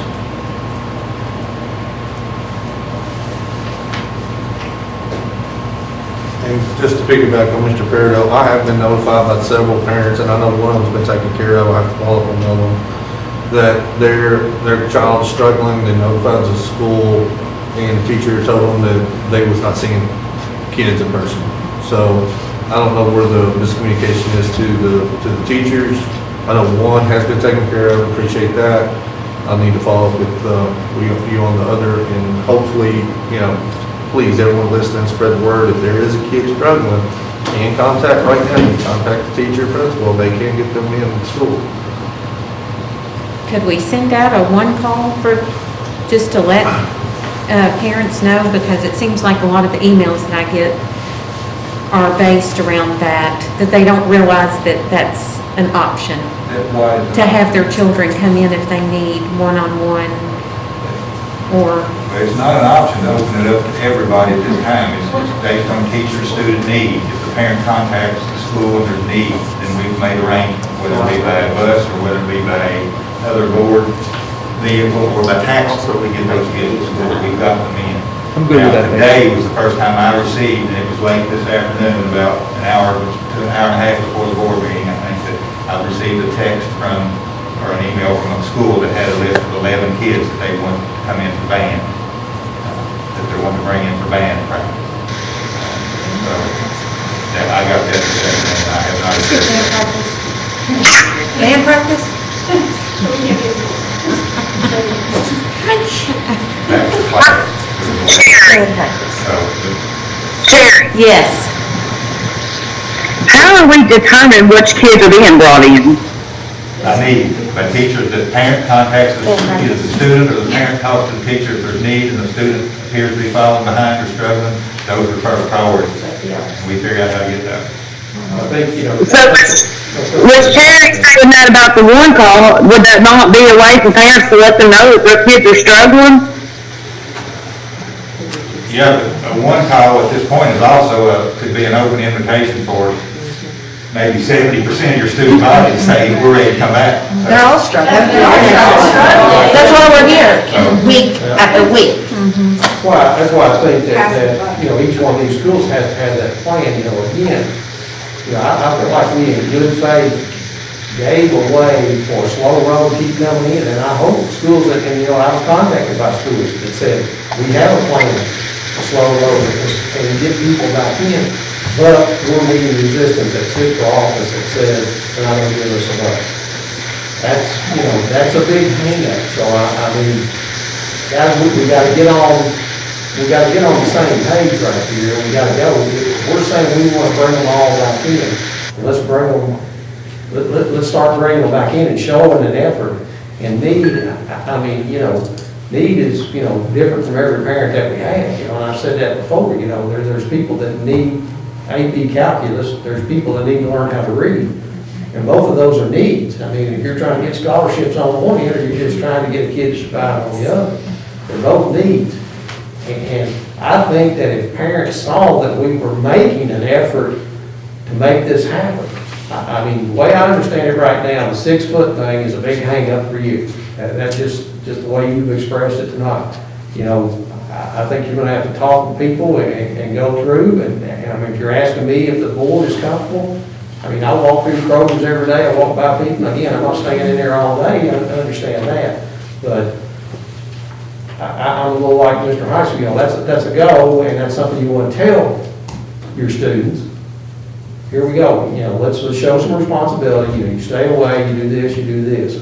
But, you know, we have to have that plan within that building, and I believe this slow road is a great way to get this in, and I feel like that by the time we get to the end of October, that we've got 75-80% of the kids that want to come in at that time, if we do this thing right. But it just bothers me when we say we're going to wait till October 12th to do this and to do this.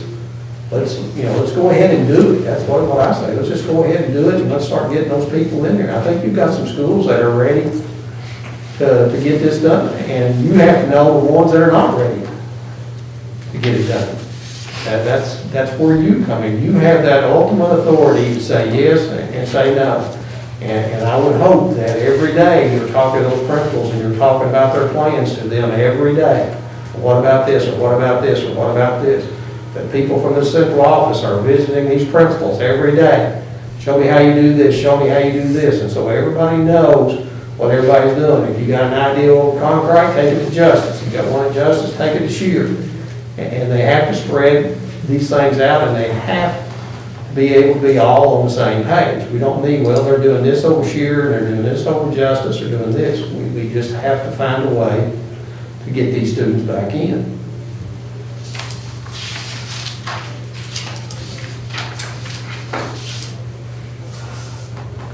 We keep beating up on the 6-foot thing. I mean, I think the guidance is clear.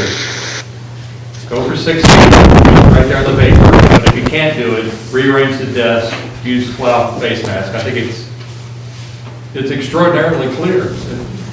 If it was just make sure it's 6 feet, well, they sure wasted a lot of words to put that on there. And I know our government would not waste anything. I think you have to relay that to teachers as well. I mean, you've got to find out teacher availability. We've got to know that when we bring these kids back in, there's going to be a teacher waiting on them. I mean, it's a logistical nightmare for principals out there right now. When the kid gets there, take them directly to their room. I can't imagine, just what these principals and staff are going through. Because if you've got every teacher in a room waiting for a kid, how do you get every kid to a room? I mean, that's a tough logistical thing to be able to do. And so, we got to get, again, not to be liberal, we got to get on the same page, and we've got to be comfortable with what we do, we got to get people, we got to get people in there. I have another question. With all these extra vehicles we have in the district, could you not use those for lunches if we're going to continue to deliver lunches and free some buses up right now? You might take a vehicle and pull, when we go out on these buses, we're taking, I don't have anybody here, our bus may have 120. That would be a stretch to put them on in a vehicle. I mean, you could possibly take a pickup truck or something and stack them in there, but that's where. Well, how many pickup trucks do you have? I mean, Well, I have to look, you got maintenance vehicles and stuff, but I mean, there's still things going on too, but, we're looking at rolling the lunch program back in. Once we get the lunch program rolled in, I'll have 48 buses available to pick up kids, the same we have every day. All we've got to do now is move the lunch back into the school. That was going to happen on the 12th. If we need to move it back to the 5th, we can serve the same bag of lunches in the school that we would be serving if they drive out the things. And we can back it up 5 more days and have the buses available at that time. But once we move the lunches back to the schools where the parents are picking up the lunches at the school, if they wish to have the food provided with the school, that frees up all the buses that we have in our transportation department. The buses that we'd have to run our normal, regular routes we'll have at our disposal. We were pulling some of those back a week or so early to start. We were going to go from, our intent was to go from 620 to try to get to 1,500 students this week in school, and then increase it from there. Where by the time we got to that October the 3rd, we had more than the population coming in and out of the buildings than it would take to hold a regular day of school for the hybrids. Mr. Christie, are you looking for any direction from us to say, please move up that lunch date from the 12th to the 5th? I've got that. I understand it. That's that conversation we had first thing in the morning. Okay. Let me make sure we're not missing anything. To transition from, the food service, we talked about it's 2 to 3 week time period to transition from in-service to in-person. Is that the reason you picked the 12th, or was that just? Well, but we would be able that time to start serving some different things. We can move it up a week and say a week from today, we can have them picking up lunches, but that means probably for that first week, we're going to be serving the same food inside the schools for the students that are in the building as the same food that the kids who aren't in the building at that time are getting. It'll be cold food for that week. Yeah. It will not be any hot food, and I won't have a choice. It'll be whatever's on the menu. Yeah. Now, once we're in school, you'll have 2 choices. Just want to make sure we didn't miss that. Is there any, would there be a la carte? In the schools, Junior high, in the high school, or? in the schools, when we have in-school setting, yes. Okay, so if they do go to school. If they do go to school, they'll have the small amount of a la carte, like bottled water, and the things that are allowed in the schools, because everybody's a little different. So, there will be a la carte choices. Mr. Christie, would you like a specific directive from the board regarding the 6-foot rule, where we potentially would say that the 6-foot rule for teachers and staff is an absolute non-negotiable rule, And for students that we would like to comply with the guidance, which is attempt to do 6 feet, and can't do 6 feet, then space the desk apart, raise the desk, use a cloth mask. Would it be helpful for you, for us, if we had enough votes to be able to pass that specifically, would that be helpful for you? Yes. Okay. And with that, guidance, I'll work with the health department and the other AE on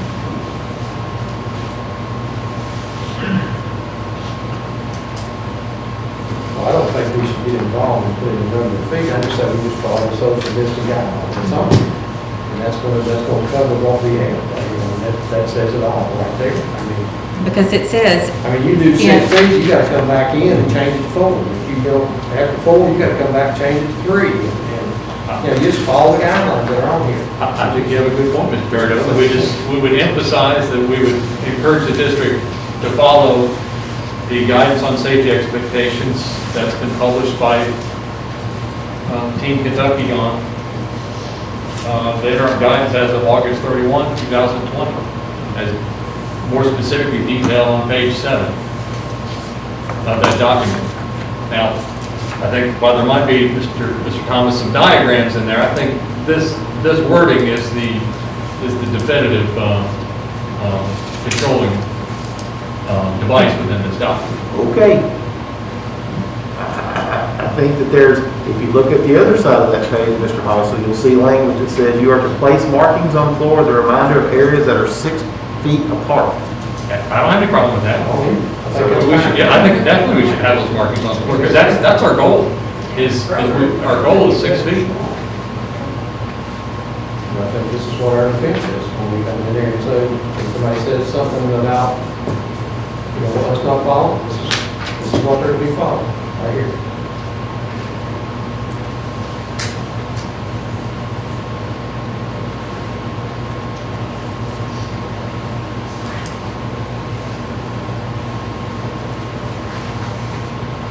Just getting back on this transportation, when do you expect the first bus to start picking up non-traditional students? Or traditional students, excuse We'll me? start making those arrangements and start talking to principals that need it tomorrow. So if people Now, I have can't, that, they can start making phone calls to get, once we determine, well, we need to determine how many they're gonna need. Right. Because that tells me how many I've got to stop on the food service. We got to come up with an alternate way to do food services this week if we start tomorrow. I can move food back, we can move it back to the 5th, knowing that we can serve it. And we can probably condense some bus routes, you know. We'll, get a few buses before we can start doing it. And I don't think there's requests for more than just a couple of buses right now. I got the one in writing is all I've got, and it's for 11 kids, so it's come to me.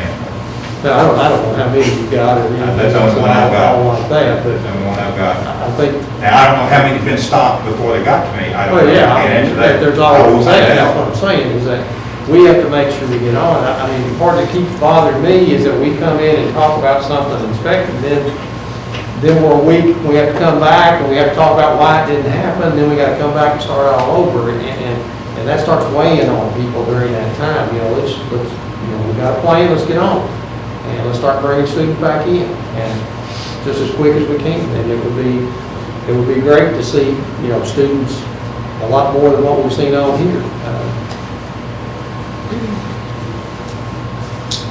And when we count our students, just to make sure we count our students, and when you see, there's somebody else here. Say, we see in here in preschool, it says 43. Is that 43 different students, or is that 10 kids came in, the same kids every day? Do you know what? Different students, that's based off sign-in list. So that's all different, so that does represent many different people. So that's a good true number, and that's good. Based off sign-in sheet. I Kids think- come in and sign in. I think we can double that up real quick with transportation, I really do, and I think in a matter of time, if all goes well and we don't have any issues, we'll be in there a lot quicker than what we think. I mean, I just encourage a simple office, not to be an officer, but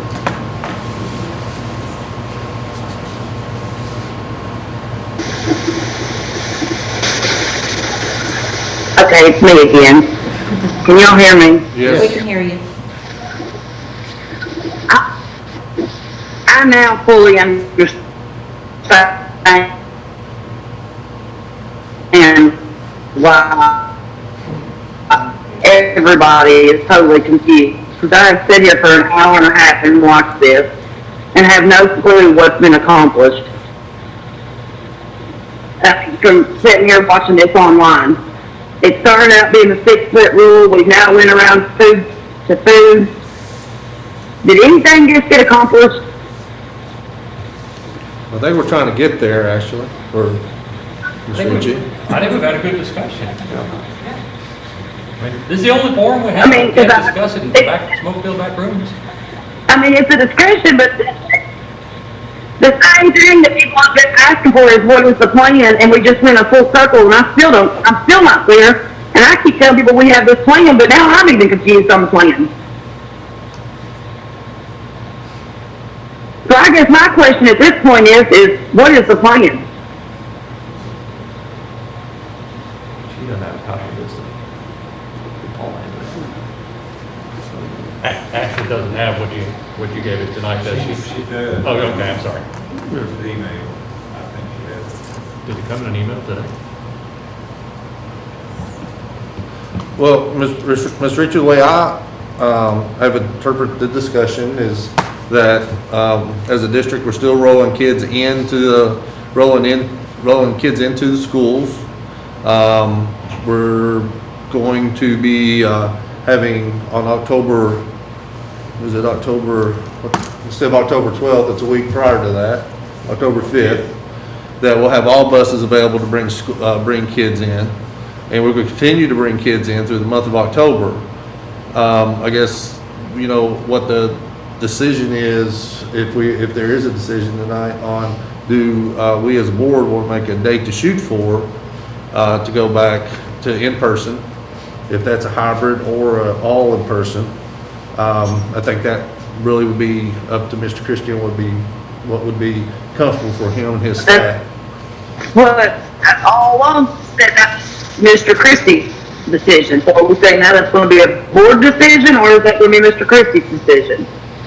The way the instruction is delivered is always a district decision. It doesn't have anything to do with the board. The board has opened up school. We're saying that school's open. I can't hear you, Gordy. What? We're saying that school is open and the kids can come in. Mr. Christie and his crew have got to decide how to do that. I mean, we're limited on what we can do on what happens in school. If the school does not have a plan, there's nothing we can do about it.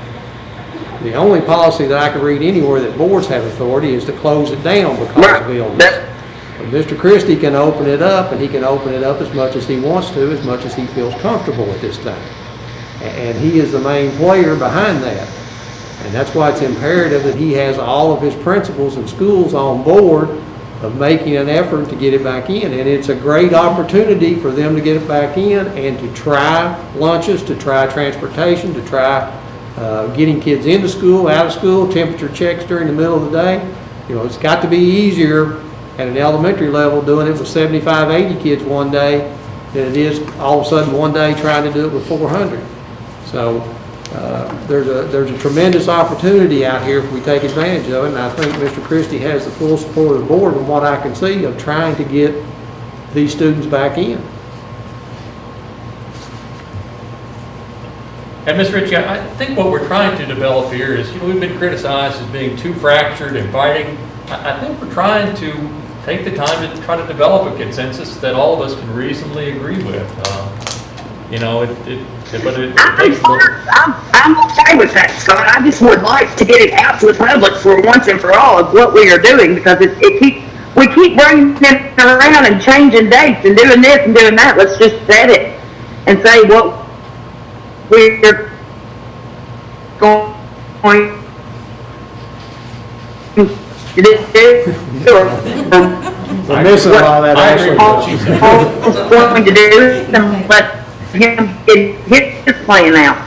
But I can see why now, and I apologize to everyone when I keep saying there is a plan, because I'm changing it from October 12th to October 5th to we're coming back on the 29th, or we're coming back on the 30th.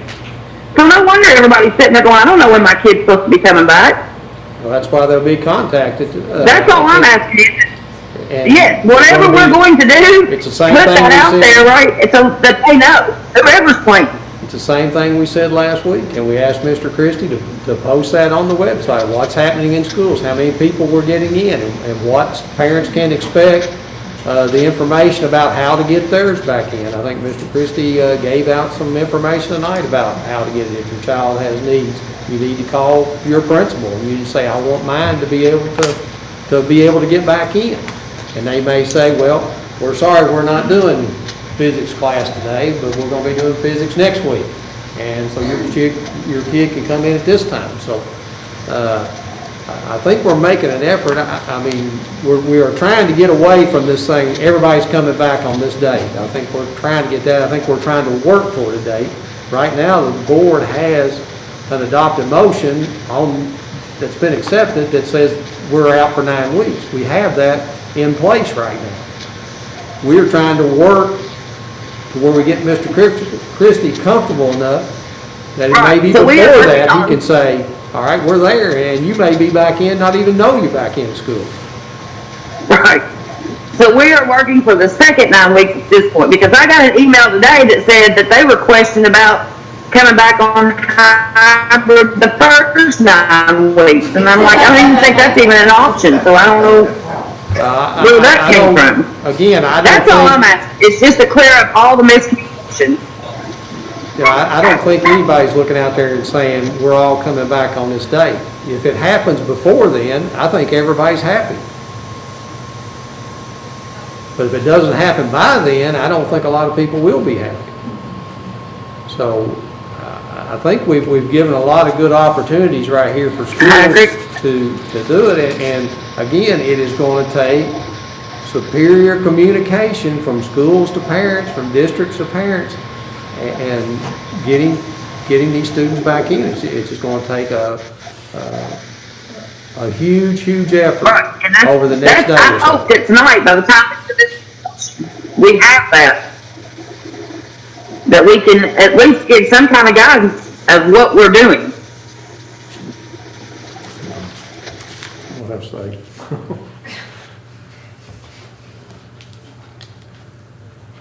I don't know if there's any more discussion. I would like to put forward a draft motion, and we'll be happy to have wording tweaked and improve it, to state that as a board, we support policies that are contained within the guidance on safety expectations and best practices for Kentucky schools as published by Team Kentucky.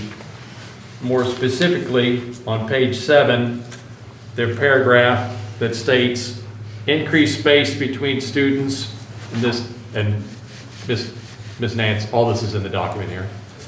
I didn't want to wear your pin out, ma'am.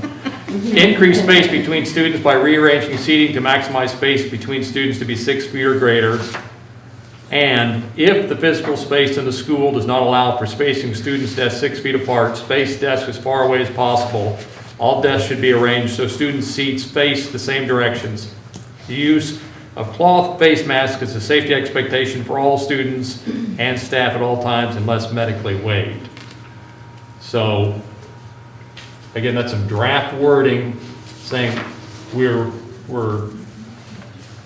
supporting this document and emphasizing what it says on page 7 for clarity. That specific wording of those 2 paragraphs.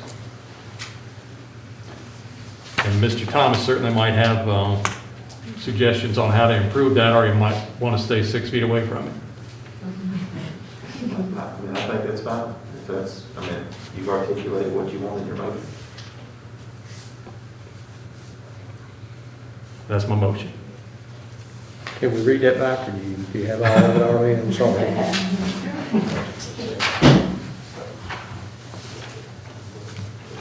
To stay or by or dismissal times, No, those are there too.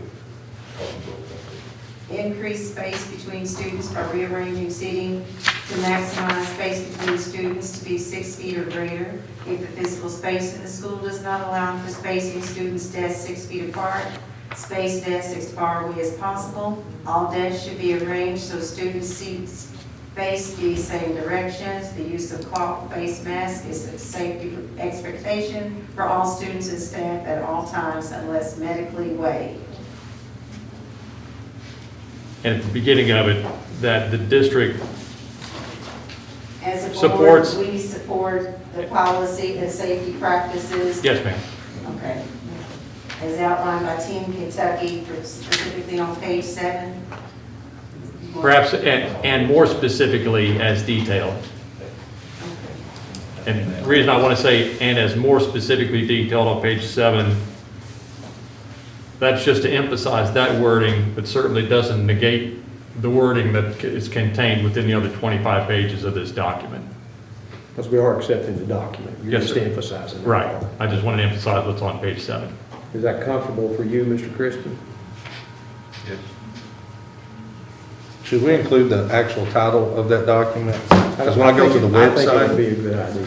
It's on here. well, when you go to the website, it actually says guidance on safety expectations and best practices for Kentucky K through 12-KDE/DPH flagship document.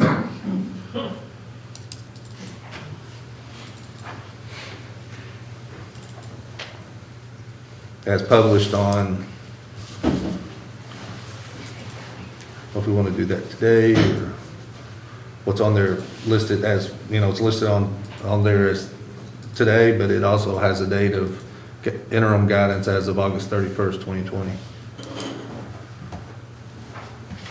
I think we ought to make a reference to the actual name of the document. I think that's fine. Yeah, I'm friendly amendment. I think that's fine. Yeah. I think this has to be relayed to your teachers as well. When you have to relay this to your teachers as well to make sure of their availability, excuse me, availability, or how they feel about this, and then, you have to make your decision on employment based on that. But the intent of my motion was to give you board support for, essentially for reading both parts of that, of the wording about the 6 feet. I'll second the motion. Motion made by Mr. Heisel, second by Mr. Peridot. All those in favor? Oh, excuse me. And Mr. Talby had some Extra wording, modifications to yes. make sure we're referring to the exact document on. Do you want her to read it back? Are you okay with that? It's on the website. You're okay with Is it? it on the COVID Kentucky Best website? practices for Kentucky schools K through 12 interim guidance as of August 31st, 2020. She's got it. Okay. Yeah, it's actually listed on their website as the flagship document. Didn't mean to interrupt you, Ms. Richardson. I just want to make sure that that was specified in there. Sorry, we were right in the middle of a vote and I rudely interrupted you. Sorry That's about fine, that. that's fine.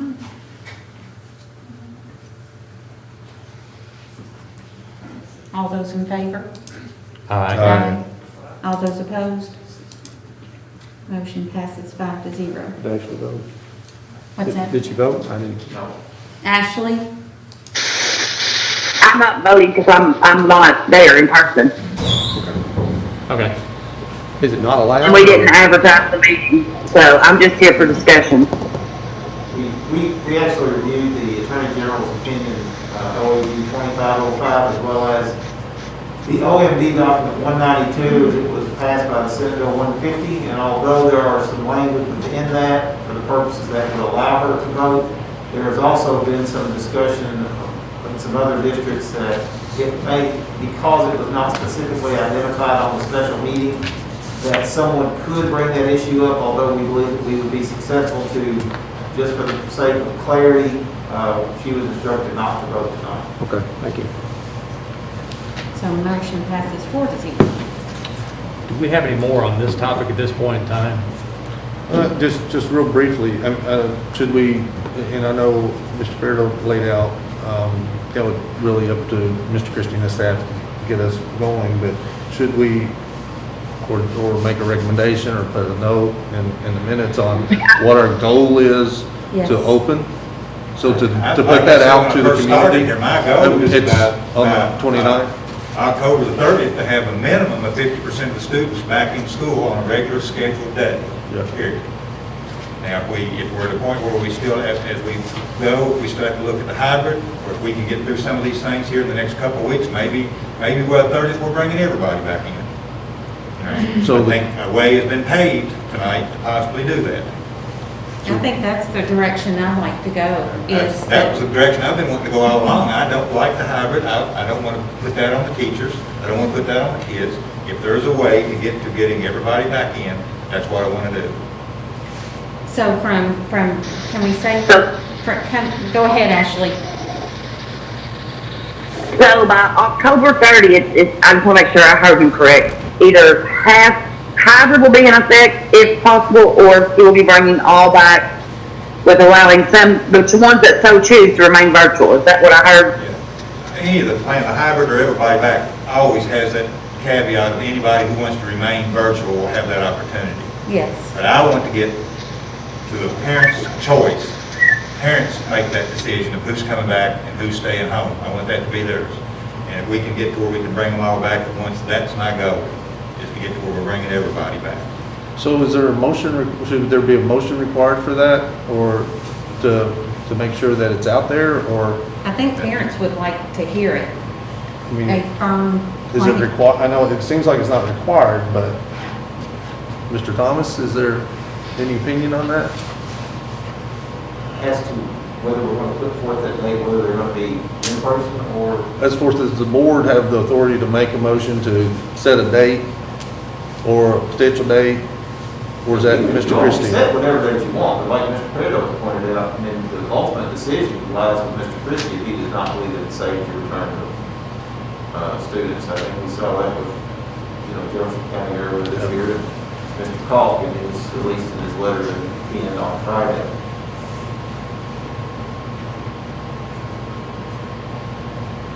So I think our discussion, we're trying to see if we need to nail something down, and maybe it'd be beneficial, but I believe, based upon the document that Mr. Christie gave us, and based upon the discussion that we've been having and what he just said, that date to be able to free the buses up, he's going to move that up from the 12th to the 5th.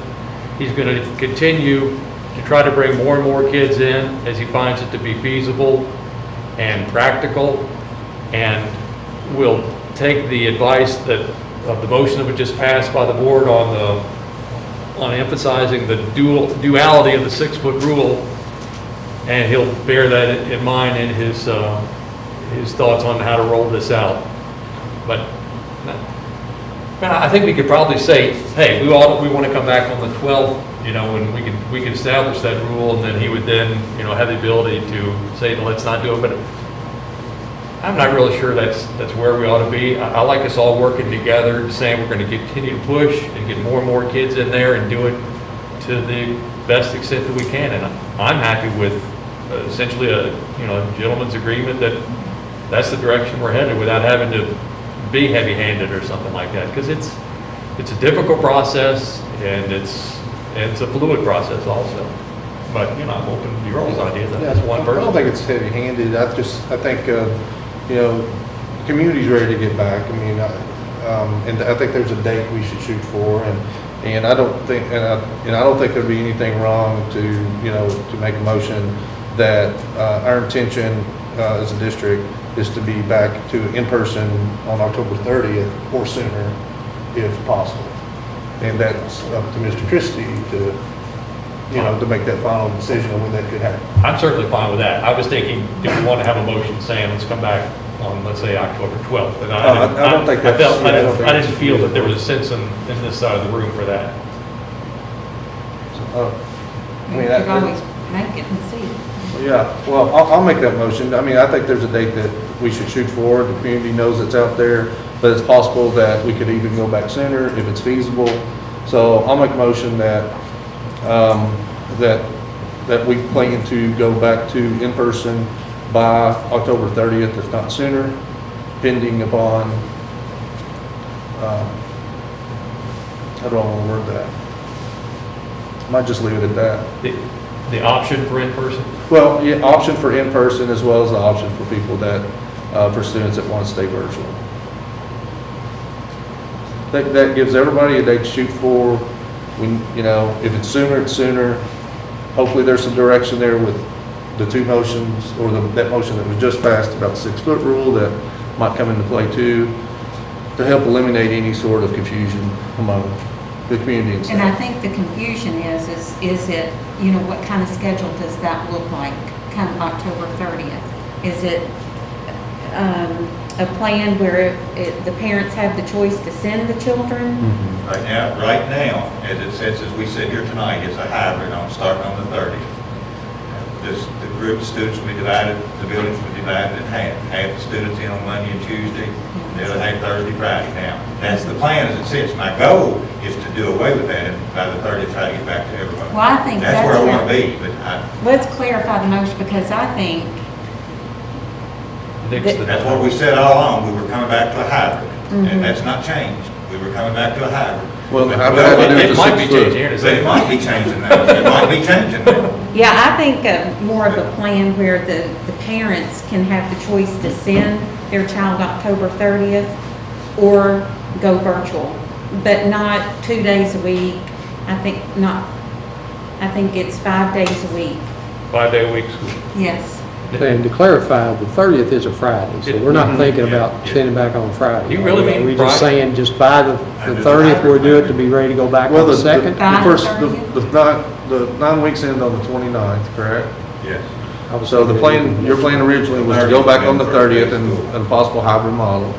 Well, what if we back Right, it up which would have been and your B just, group. That was your B group. That was B means on group. Monday, the following Monday, you could bring your A group in, and we were going to be off for election day. Well, so let's say hybrid's out the window. yeah, Hybrid's out the window. Now what's your date when you feel comfortable bringing back 5-day a week? Now, I'm going to say it's the 30th right now. You want to bring them on a Friday? That's a drastic change from where we came into this meeting, going from hybrid, half the students, which is going to be less because you see you got a group, you got 30% that not want to come back at all. So you're only going to be dividing 70% of them in half. There's a big difference in that number and bringing everybody back. So I've got some more work to do to bring everybody back to the 30th. Now, I was planning on going there, that's what I wanted to do, but I wasn't committing to that tonight. Isn't it more work to bring them back in a hybrid with an AB group than it is to bring everybody back at Yeah, once? that's why, yeah. That's more work than saying everybody can come back except the ones that elect not to come back, isn't it? You got It's them more more work on teachers. Yes, it is. Yeah, it's Yeah. more work on teachers, yeah. A And hybrid that's model is a why, lot tougher on teachers. and I think I mentioned several times, I'm not a hybrid fan. I'm not a hybrid fan of the AB model, more of a, either you elect to be in virtual, or you elect to be in school. Okay, so, and again, anything can change in 30 days. We could all be, I hope not, but anything can change, so everything's going to be monitored. But I'll change my motion, so scrap the other one, and elect that, that the plan is to open school for on October 30th for in-person instruction, as well as to allow any person or student that elects to go virtual have that option. You may want to tweak that a little bit. Can we put in there that this will be reviewed at our October 12th and October 19th meeting? Yes. Just to, I think so. I in case think that's something else important. happens in between those times? I think that's important, yes. And I suppose the implication is it's all subject to the governor's guidelines. So if we look up one day and find ourselves in the red, I think the implication. And I was just is there. looking at that, we're surrounded, you got a straight red county lines all the way down to Whitley County. But Clark County as a whole has done really well. We're at 7.5, and all the counties around us is in the high teens or 20s. So if the community keeps doing what they're doing, That says something we about should be how okay. carefully we've done what we've done. Yeah, absolutely.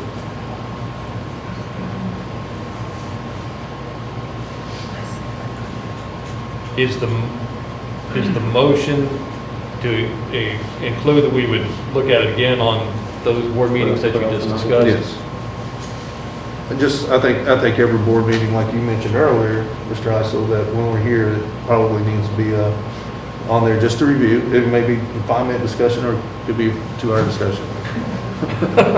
Well, Yeah. it's important. Yeah.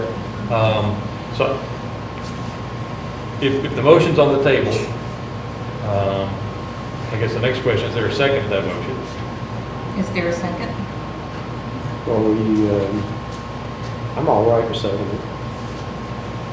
And I suppose in the discussion phase, the only question would be, are there 3 votes that would indicate that we should come back sooner than that date? You set an aspirational date. No, I said or sooner. Yeah, and so I think So that's, if possible. yeah, I described it incorrectly. Which is or what we sooner. could talk about on the 12th or the Yeah. 19th. So, I think if there's not an overwhelming majority to say, no, let's bring it in sooner, because you've left that possibility open for it, then, I think putting it out, I know that's still a month away, and, I know that's not the best, it's not advantageous for all the parents, but this does allow Mr. Christie and staff to bring more people in, students in. We can track that, and the portal's back up. They just activated it tonight in the meeting. So we'll be able to track that. We have more tools, and, if it gets out of hand, Mr. Christie can react quickly. and then I think the public needs to know is, as Mr. Christie shared with us, that this is not a cliff date where on October 30th, we go from nobody in the schools to everybody in. He's gradually bringing students in as is feasible between now and that date. But that's a target date we're going to shoot for to pull the trigger to try to bring the rest of them in. Yes, if we could make sure that all the schools have groups in, traditional students and other groups. We asked for Mr. Christie to give us a detailed report each week. We asked him to put it on the website. I think it's important for parents to see, we had 1,500 kids in school this week. We had no cases, we had this, or if we did have a case, how we handled it, or whatever. There were students here for this, and this. If you have questions, call this number, whatever it is. I think we have to put that on there every week. I think you can build capacity and make people more comfortable about coming in if they see other people are coming in. I think you're going to get kids that want to come in when they start seeing other kids come in.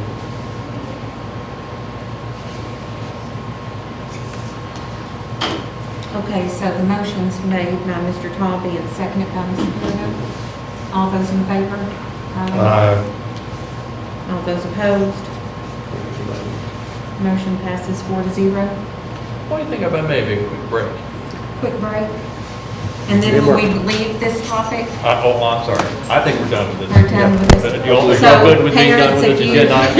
if you have something better to do. Yeah, homework.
adoption.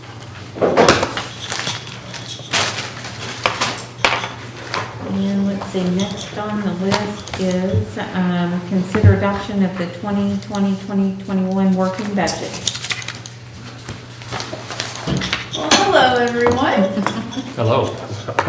So, you all, I hope, have had a chance to review the documents that I put in your packet. So, you tell me where you want to start. I just have a quick question. Yes, sir. So, we were way over budget the last time we really talked. Can you show us, and I'll look through here, and there's a lot of documents.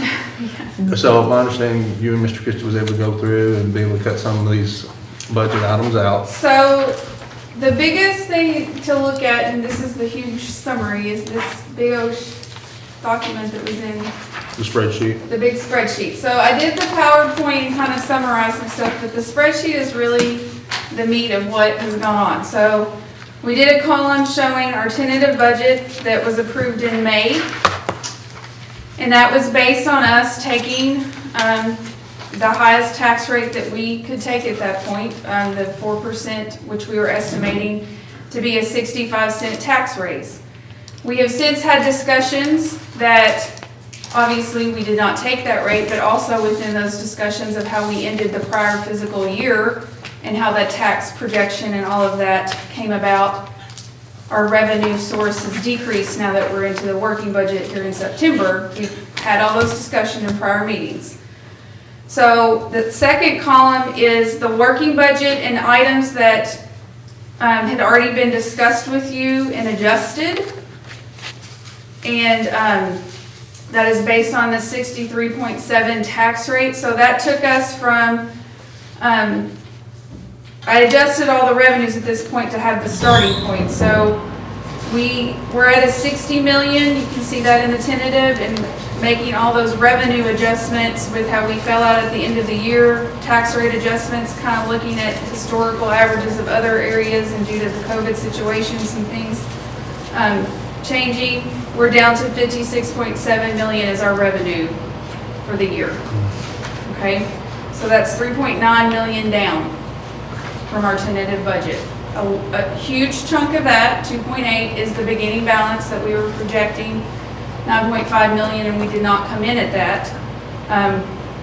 We came in at the 6.5. So that's the largest decrease. The other part of that 3.9 is the decrease in our tax revenues that we were originally budgeting that we were going to get, and by not taking that higher tax rate, we decreased almost $1 million in tax revenue. So that's where we ended up. So that's the revenue piece. Questions on the revenue side? And then I'll jump into expenses if there are no questions on that side. Just a question here on the motor vehicle tax. Could you just explain that? Of why it's going down? Yes. That is the portion that, as in our prior discussions with the tax rate discussions, that we are budgeting to the capital account. So we're reallocating the way we're budgeting those funds, because we used to budget them all out of the general property tax to our capital. But that new projection that we have developed, since we no longer have the help of Dr. Bob, and we had to come up with a new way to project taxes, we have to take general property tax, the PSC property tax, and motor vehicle tax, 10 cents of all of those lines, the property values go into our capital account. So that's that adjustment for that. Is that a change from years past, or? Yes, sir, we talked about that in our tax revenue meeting.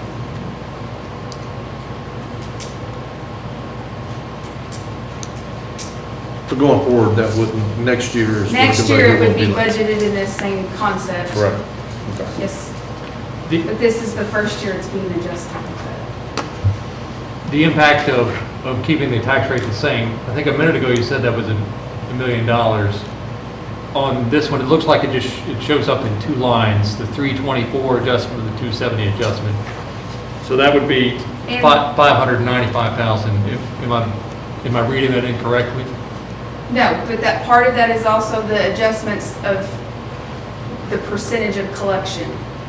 Okay, but the impact, well, I want to rephrase it. What is the impact of us keeping the tax rate the same? How much did that hurt this budget?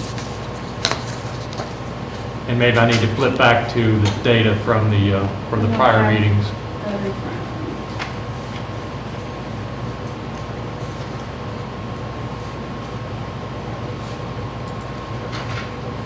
So the 594 is the difference from the tentative to the working, so that would be the tax rate.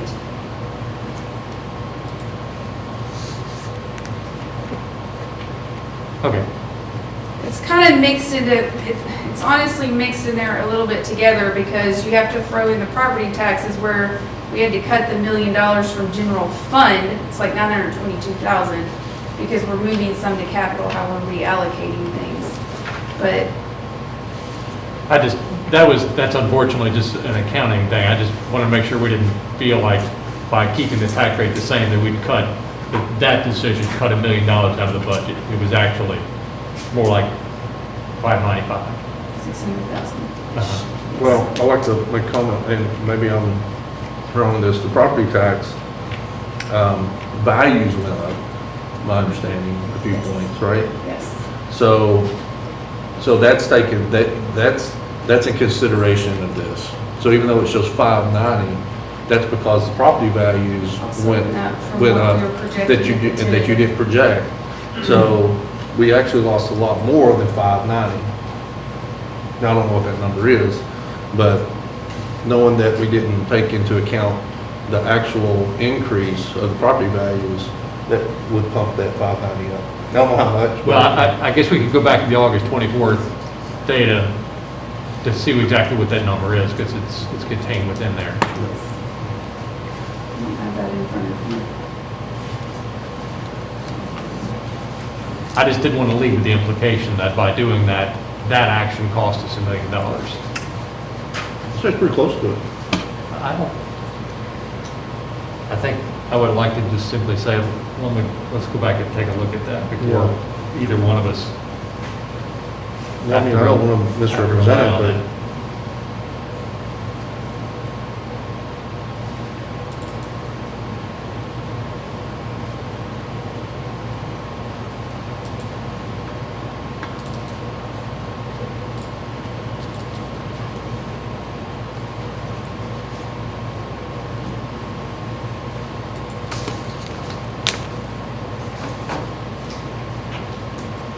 So it's $1,057,000, that's including the SEEK. So because our property tax dollars went up, our SEEK went down $134,000, as you can see on the spreadsheet, almost $135,000. So we're talking an adjustment for those. So the million that we're talking about, that I'm saying $1 million's been adjusted out of general fund due to the property tax values, property tax rate. All that together is what was presented, and that includes your seat going down because your property went up, because anytime your local goes up, your state goes down. And if we'd taken a higher rate, the SEEK would have gone down even more. Yes. Yeah. I would like So it would have- to, if we had to get into the weeds on it, I want to go back to the documents from the August 24th to really zero in on, here's the impact of keeping the tax rates the same was. But I'm not sure that we really have to. I don't feel that I'm that's not- I'm necessary not- tonight, but if you do, I guess we can get into No, that. I don't really. I don't think it's necessary. I would like to know that too, whenever you get a chance to see, to see what that actually was. Fair enough.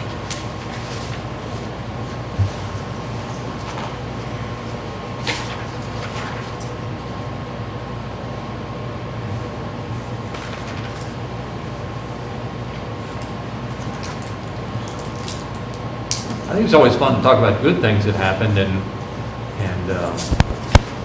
in these numbers is the grant funding that was brought forward, the increased grant funding. I think that's a pretty awesome thing. I'd like to tip my hat to everybody that was involved in that, because that's hundreds of thousands of dollars that's been brought into the district due to those folks' efforts, and I certainly appreciate that.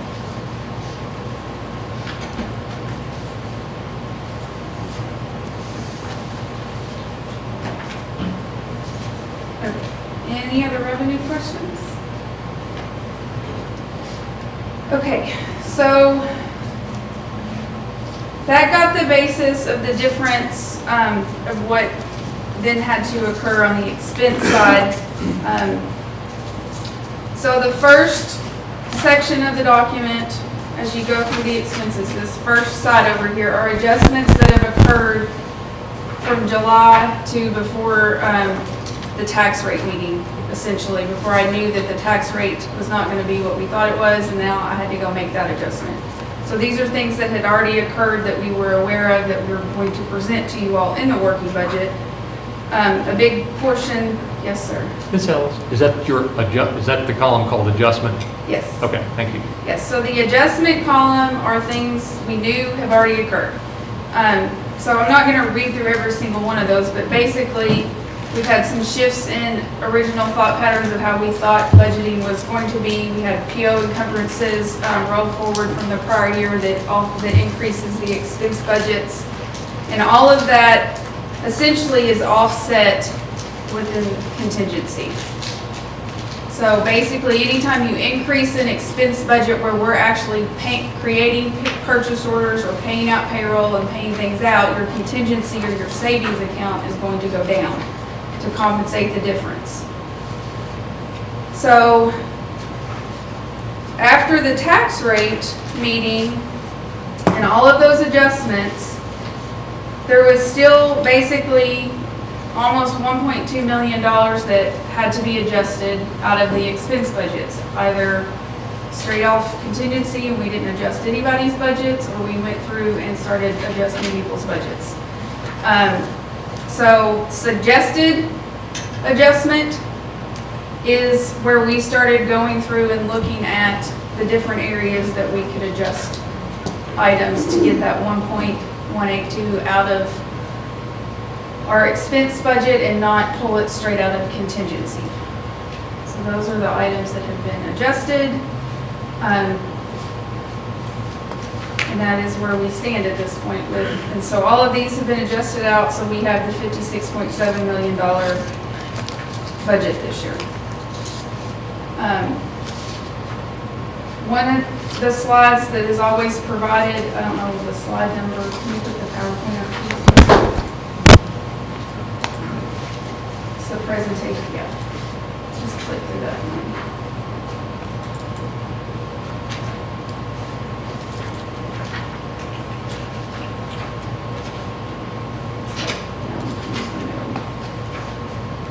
Okay, so that right there. So the expense as a percent, this is always the slide that has been provided to you all to show that for the fiscal year, so taking out beginning balance, taking out contingency, to show if we do or do not have a balanced budget. And we do not have a balanced budget for the fiscal year we are in.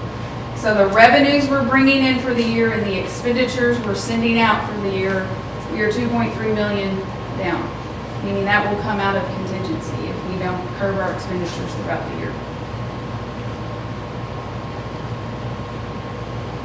Now that's covered by rollover beginning balance and what's sitting in contingency, but that is a very large number. What's the rollover balance? The rollover, like purchase order encumbrance rollovers? That came or from the last beginning year. balance? That came from last year, that's right. So These our, encumbered things, these are things that we had in last year's budget, the correct? 2.3, no.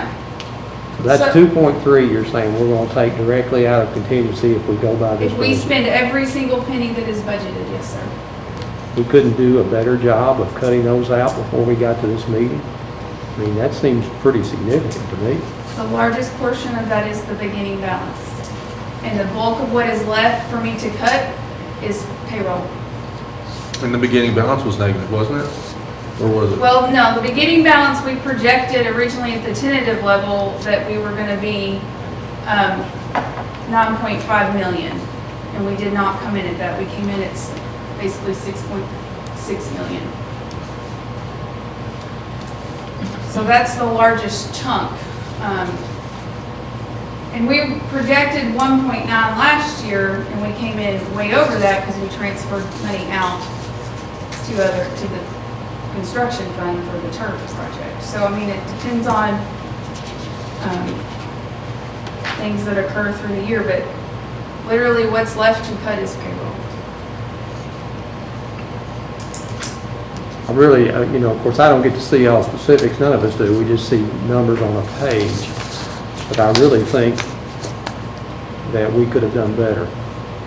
I'm not sitting down looking at it, or whatever, but I mean, it's gonna be tough to keep right on going if you're taking $2 million out of your contingency all the time. I mean, we're gonna have to put in a lot of checks and balances. There are a lot of things that happen throughout the school year that we find out about later that could have been put off for another year or so. And I don't know, to me, 2.3 million seems pretty unacceptable for us to pass a budget right now.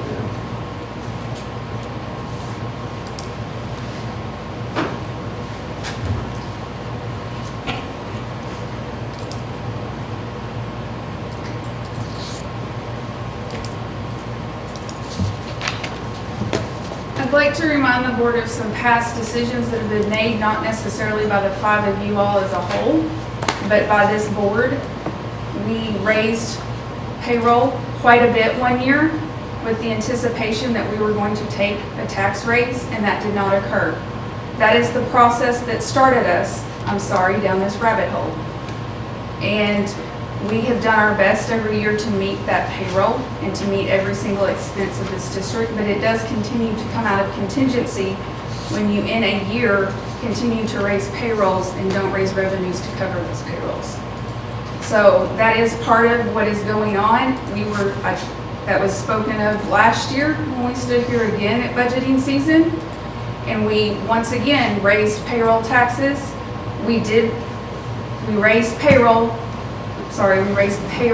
rates, our salary tables. We did raise the tax rates, but that washed that out for the year. That did not help put money back in our budget. Again, we budgeted on a tax increase that we did not take this year. So there's compounding factors, and that has been spoken of before, that it does compound. Every year it compounds.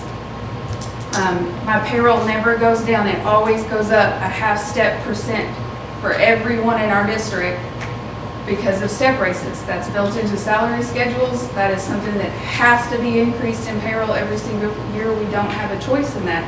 And then you add on top of that any additional pay raises that may occur, that increases our budget every single year. So you have to have some sort of revenue source to cover that increase every year, or you are continually every year cutting that 20% of your budget that's not payroll. So there's got to have some give somewhere. You've got to give more revenue, or you've got to make the mandate that we're going to operate on a shoestring budget. Well, I think you mentioned that in the tax, I think you mentioned that in the tax hearing too. Yeah, I don't mind, the lecture to the board about increasing revenue, that's fine, but there's a lot of things that happened with this budget last year that this board was not informed of as well, and questions were asked. And for some reason, it seemed to get away from the central office, and that never did get issued or relayed down to us. I mean, in our first meeting that we had this year, and we talked about when we got our report, our tax collection was down. And the only explanation we got is that it was timing, is what we got at that point, okay? But there were questions asked plenty of times about that. On May the 18th, we came in and we started doing summer projects. We were presented summer projects that valued over $700,000 with no indication whatsoever that we had any kind of deficit going on. And I can almost assure you from my point that many summer projects wouldn't have been done. We were not in a want budget last year. We were in a need budget last year. And somebody did not recognize that. And that's not good. And I believe if we're gonna go forward in a budget, we're gonna have to put a lot more checks and balances in this thing, because if we don't know by January that we're in trouble, then we are in trouble.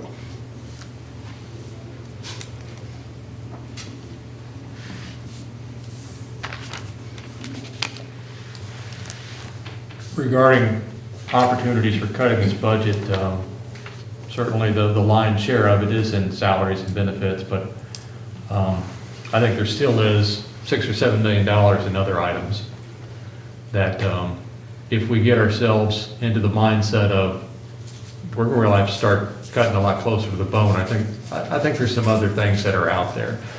You all might be looking towards the board to say, guys, we want you all, to give us direction to start cutting, really drastically cutting other things, so we can start bringing this in.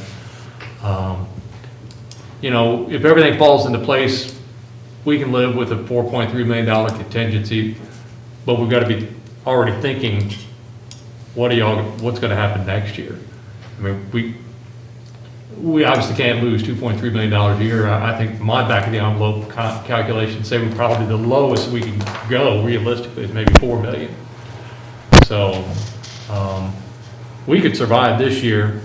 I think it'd be good to start having an open dialogue discussion, and maybe Mr. Christie, you'd say, we did the meeting there on the 28th, and I heard what you all said about we need to start cutting. Well, here's some things that we're going to start cutting that are really going to have an impact. So I just want to make sure, board, you knew about these things that we're going to start cutting, because that was that's what we're going to propose to cut. That we would start getting closer to the bone on that. Obviously, you have 20, let me make sure I get my years here correctly. 21, 22 is going to be the super challenging year. But it could be the board's directive to say, we need to go ahead and cut X hundreds of $1,000s out of this year from where we all think is best. I don't know. We're having an open discussion. Right. I agree. I just think, I don't know what happened last year. I feel very embarrassed myself that we got this far down. And I know Mr. Heisel asked several different times at meetings that the revenue just didn't look like it was going to make it. And we never got a clear answer. And on that May 18th meeting, we received this document from Mr. Christie that showed us where we saved all this money with substitutes, overtime, fuel, energy, and field trips, which gave me the impression that we're $310,900 better than what we were the last time. And, we were nowhere even close to that. And I don't understand how we're going into May and June. Basically, I would say the whole month of May and June, we just spent out a contingency. We weren't even in our budget anymore.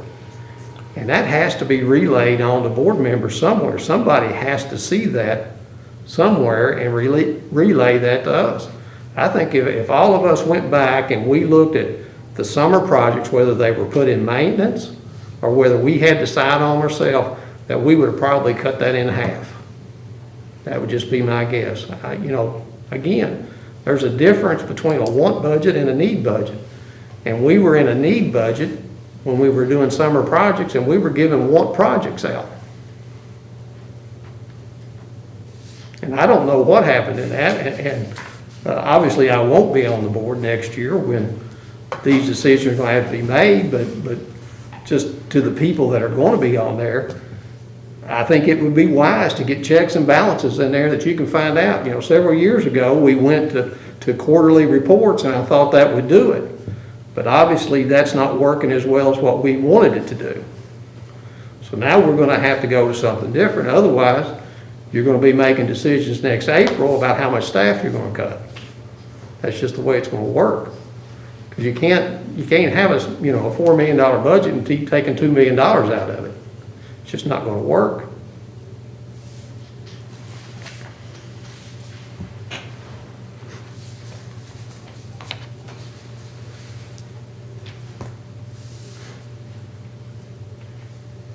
I have nothing else to say unless you all have questions for me. I have a couple more questions about some of the things that I know, and some of the questions that I asked you in an email. One of the things I guess I was a little bit shocked at was that last year we only budgeted $10,000 for GRC athletic transportation, and we spent 50-some thousand. I mean, was that just a mistake, or what happened with that? That's the budget that has been in place for many years, and there was cuts to be made last year, and it was one that didn't get increased, and trips were still allowed to be taken. I mean, those are just athletic trips, right? Yes, sir. $50,000 worth, and then we put $50,000 for trips this year. And last year we didn't do baseball or track, softball. None of those trips went. So it's gonna be hard to hit that number again.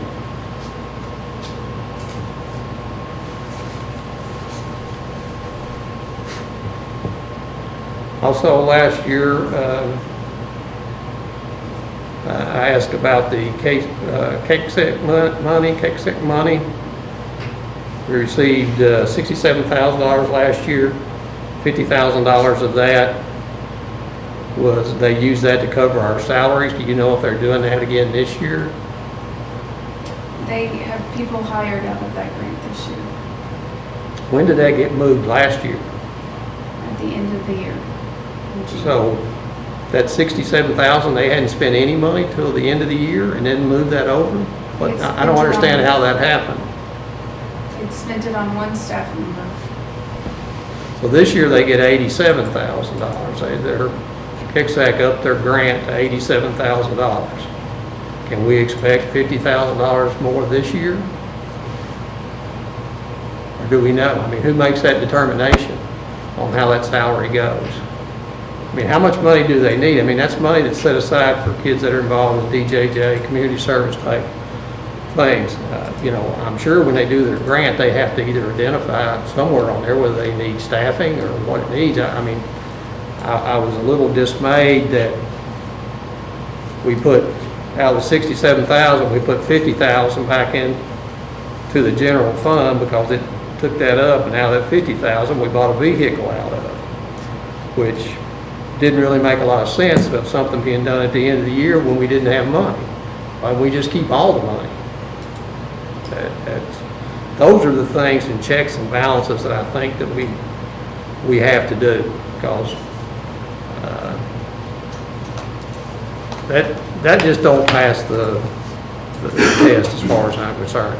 And you know, Lisa, I know I'm asking you questions. I know you're not making a lot of decisions that are who's buying, who's doing this stuff. So just bear with me on that. Is anyone going to give us an explanation for why we didn't get a Head Start grant? Paperwork is not finalized, so it's not budgeted yet, because I don't know the amount today. All right, I'm going to ask Mr. Christie that question. Finalized. We're still working on it. It's not, we haven't gotten it yet. I understand we haven't got it yet. But will it take a closed session to tell us why we haven't got it? Well, it's up to you. Well, I'm just saying, it seems like to me, there's some things that happen within that grant that threaten the integrity of this district and also the financial part of it. I mean, that was $291,000 for a preschool last year that we haven't gotten. It's because of the situation that has arisen that's been going on for the entire summer, and no one has called this board together to tell them about it.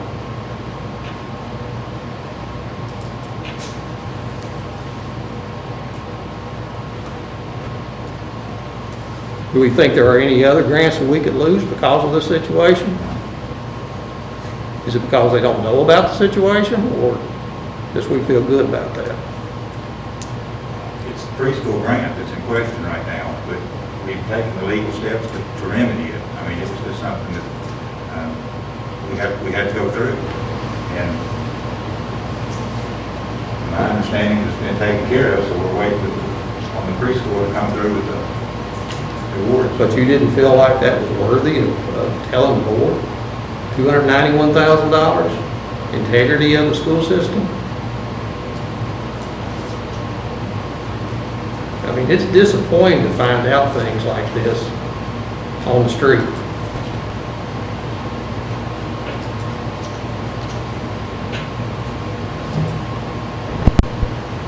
Is that something the rest of us can get in on the loop? I think you'd have to have a closed session, because it seemed like to me that it would involve some closed session discussion. I'm not sure how much you could talk about that in an open session. But it is very disappointing, situation that happens in March. And we're sitting here talking about a budget, a deficit budget. And I know Head Start varies, and you may not get $291,000 every year, but that's what we got last year. So I can't tell you what would happen this year. It's very disappointing. Obviously, I read this incorrectly, because when I looked at it, it looked like we were getting more grant money in, so. Well, I'm not sure about the total grant, but I know there's that we're not getting. So we're not getting? Well, we don't know if we're not getting. Right We now, don't there's know. a situation being worked out somehow, some way. Again, we haven't been privy to that situation.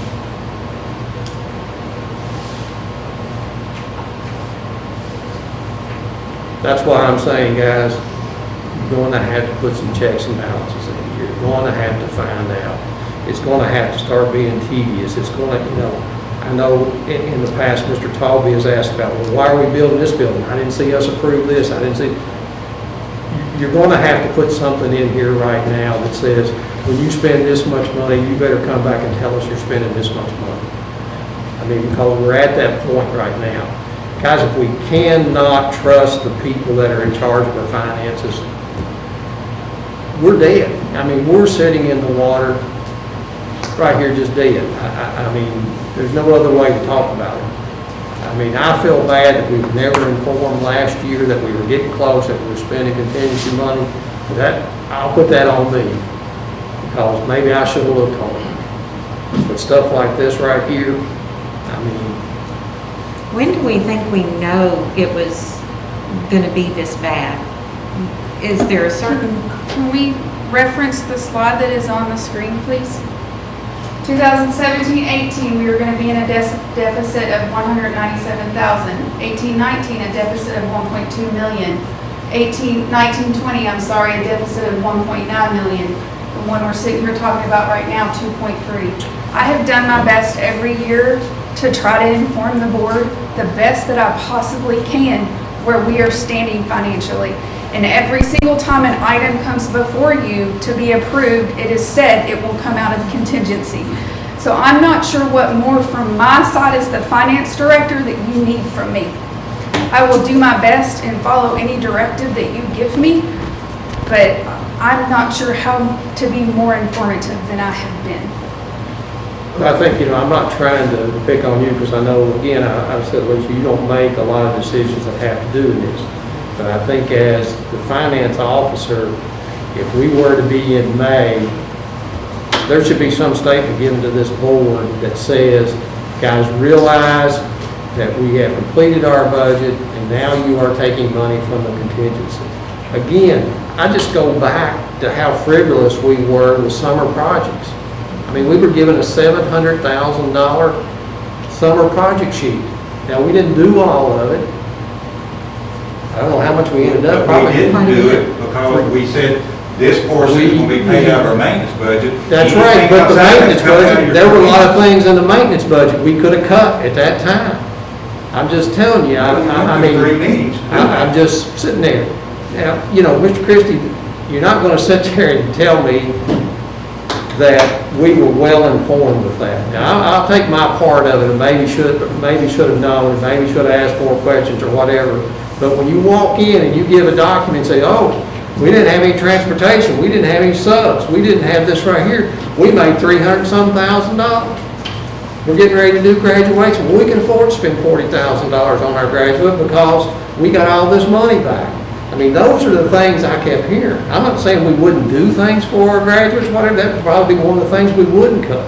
But I think there's a lot of things that we would have cut or not allowed to happen if we'd have been better informed at that time. And again, I'm not gonna shirk on my responsibility, because as a board member, I should probably be looking more myself. But I do think that in future, that board members need to ask for a little bit more checks and balances about what's being bought and what's being spent, how these things. All you look at are some numbers. We don't know how many of those represent vehicles. We don't know how many of those represent new salt buildings. We don't know, how any of those things come out. We don't know. And is it my fault? Yeah, I'm gonna say it's part of my fault. But I just think going forward, you guys need to ask for a few more checks and balances. And I'd like to remind the board, it's our responsibility too, that we passed the budget that included the tax rate early this year, and then the board decided not to take that tax rate. And in that meeting, Ms. Ellis did show us what that difference would be, and it was a little over $1 million. Now, that wouldn't have covered that whole 2.3? But that's a big chunk of what was budgeted that was taken out, that then we asked Ms. Ellis and Mr. Christie to go find those savings. I understand that, Mr. Tobin. And if we had to do the tax rate again today, I'd do it exactly the same way. Because Well, we understood though that was going to be an increase to the deficit. Well, I understand that, but even at that time, we cannot, I don't mind going to the taxpayers and tell them and ask them to help us make a better school system. What I don't like doing is going to them and saying, bail us out. And I felt like that's what we would be doing. And you're talking to a guy that's voted for a tax rate every year. Every year. And if I was here another 15 years, probably would do the same thing. I'd vote for it, because I believe in strong schools. And I know your record on that. I just wanted to point out that Ms. Ellis did tell us what that deficit was going to increase. By not doing that, how much that was going to increase the deficit. I agree with that.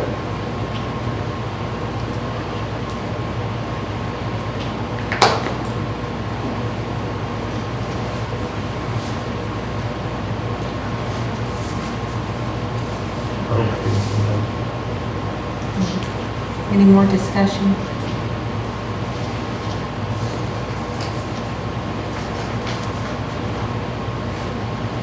Thank you.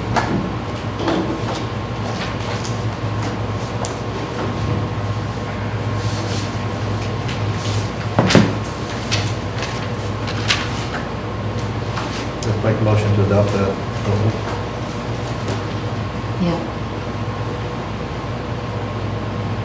Is there a motion to adopt the agenda, or adopt the working budget 2020-2021 working budget? I'll make that motion.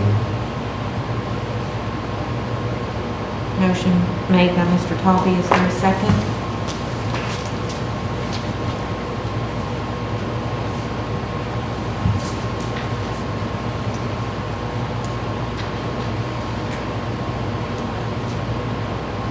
So the motion fails? How do we do that? Don't this have to be submitted? To submit it to the state on September 30th. If we don't submit it, what happens? You can't submit it without a motion, without approval, correct? So school system shuts down? I don't know that it shuts down, but they'll be knocking at the door, wanting to know why it's not in. Well, my motion still stands.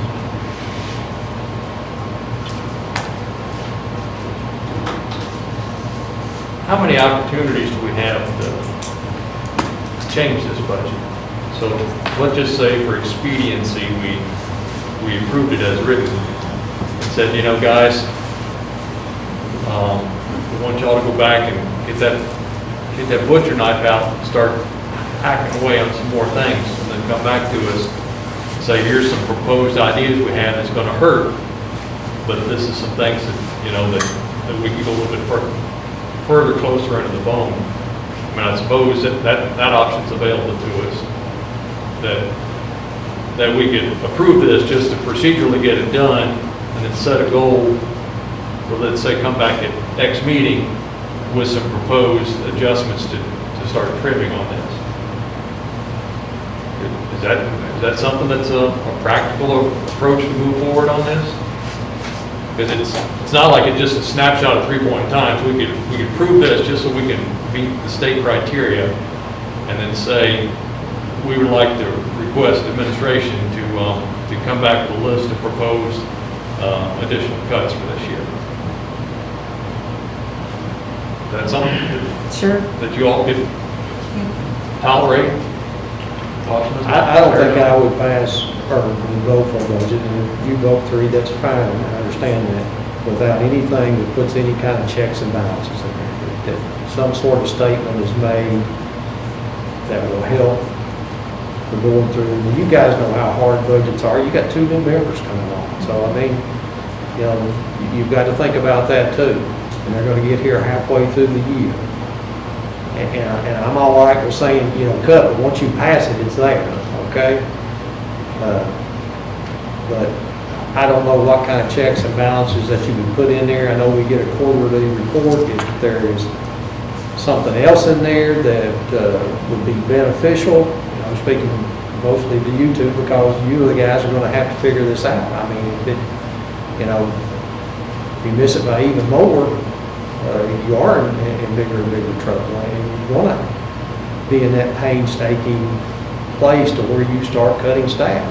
And I'm going to tell you, that's not a fun place to be. It's not a fun place to be at all. Are you proposing maybe a concept, I'll just throw this out, that before expenditures over X amount are made, that the board has to approve that? Because right now what we are is that they spend the money, the budget's there, they move money around within the budget, they spend the money, and then they come back to it and say, okay, the check. I think that's, I mean, you know, when I look at an example, you know, we've had a couple of really big storage type buildings built that were stuck in the budget. We didn't know they were. All of a sudden we see them going up, and they say, well, it's in the budget. Okay. We see vehicles being bought. We didn't know there were vehicles being bought, but they were in the budget. And, you know, somewhere along the line, if the superintendent cannot say, we don't have the money to do this, let's wait till next year before we get a vehicle, the board has to be able to say that. Or, I'm sorry, we can't build a new salt building this year. Maybe we can build one next year. But that's not happening. It's in this budget, and it's in all these lines that you go through and look. But, you know, you can sit and look at things that are 100,000, this 100,000. I don't know what that means within that code. And I don't really want to sit here and go through every line and say, well, what does this cover and what does this cover? But every year, we know we have seen things go up, we've seen things bought that were covered in the budget. But every year, we felt like we had plenty of money. Now we're getting to a situation that either you trust the superintendent to make sure that that's really a need, or is that just a want? You know, sometimes you have to drive a truck a year long. Sometimes you got to wait another year before you build a building. Sometimes you may not get a new lawnmower this year, you may just put new parts in it. And I think we are getting very close to that in this budget. Now, we're by no means where we were 10 years ago, but it's not going to take long to get there. And you know, and I guess I'm putting, you know, the weight on your shoulders, even though I'm voting, I guess it's still up to you, because you guys have got, I mean, that's what you're going to be faced with next spring, is where are we at, and do we need to cut staff at that time? And do you know for a fact exactly where everything is at that time? Because obviously this time at May 18th, the last time we had that meeting, we didn't know. And I'll ask any of you, did any of you think we were in trouble at that point? I mean, I did. I'm not going to excuse myself. I have a job to do as a board member to do. And I guess I just took it for granted and thought, well, you know, we've always covered our revenues. Our revenues have usually been above. It's not going to be a big deal. And the only one I remember talking about was Scott. And I remember him saying several times, it really looks like we're not going to get the revenues. And I brushed it off just like everybody else did, because I thought we would, we always do. And then bam, COVID hits, here we are with that. How much money, federal money do we have left? I have to pull that budget. I'm not sure, we've not used any. You know about the CARES Act? CARES Act. CARES Act money. I don't have the budget in front of me right now, but we have not spent it all. What are our limitations on that? I mean, obviously, we made a decision to hire back bus drivers and drive the routes every day. Can that be a CARES Act A lot of expense? this is going to be some FEMA too, possible FEMA reimbursement. Some of those things. We're working with FEMA on that, so there's. What was our initial 1.5? Yeah, for the CARES Act and the. 1.4. What are you hearing about additional There's stimulus? a possibility, but no figures. I mean, do we have things identified right now that we're doing that possibly could all fall in that? I'm sure our computers, our Google Some of the things stuff. we did, we've already done, but right now, we're sitting, I don't have a figure in front of me, I want to say somewhere around 300 to 400, maybe even 500,000 still left in it that we haven't touched, that we're just got in reserve for where we go with this. I know, and just from talking to you previous months or whatever else, you were hoping to try to put something to a good summer school program or something along those lines, but I don't know if we're in a position to look at things like that right now. I don't know. I mean,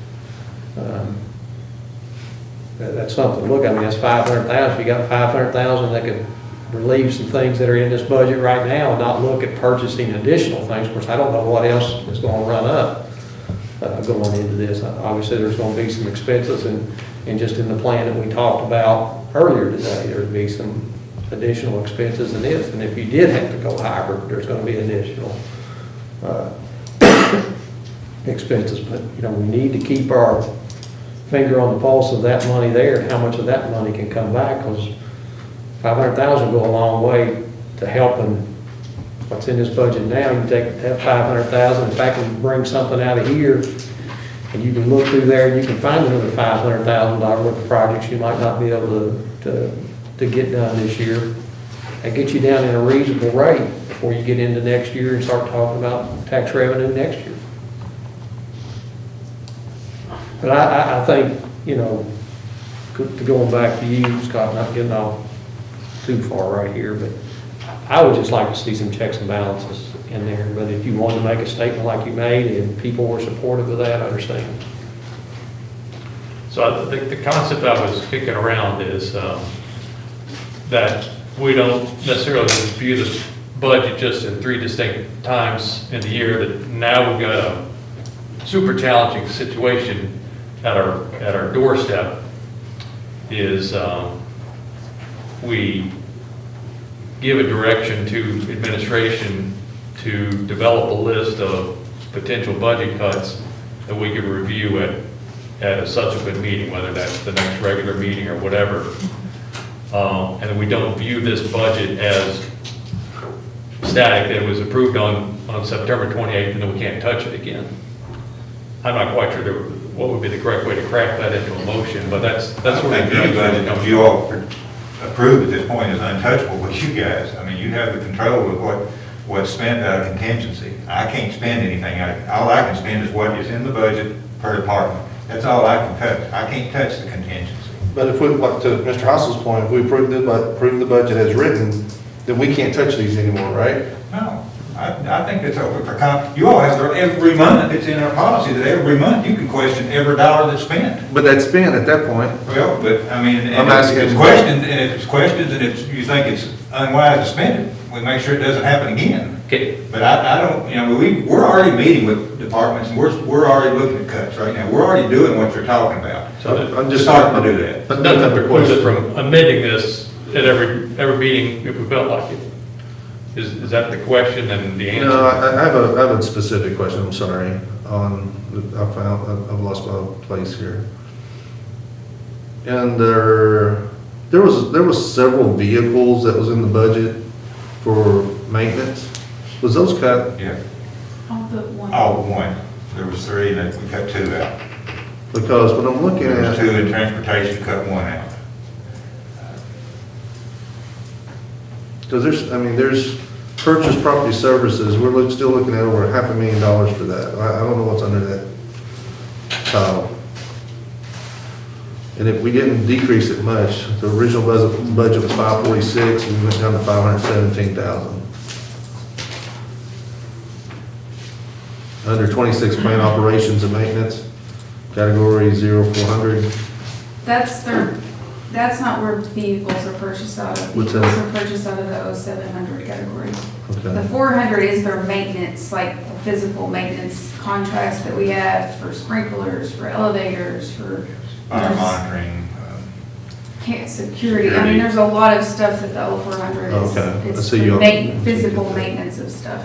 The only vehicle I 700 saw on there was in transportation, that's the only vehicle, is that correct? Well, this has been several. Transportation has already purchased their vehicle that was approved, that's in the 0700s. One was cut from them at the tentative level. We did cut one. No, we cut two at the tentative level, we just cut maintenance's third vehicle, so there are no vehicles budgeted for maintenance. That was all cut out finally in the working budget. Is there any vehicles budgeted right now for any department? not that I'm No. aware of, no. It's a big ticket item. So the only one that has occurred is the transportation one that was approved, that they purchased right at the beginning of the year, because they needed it.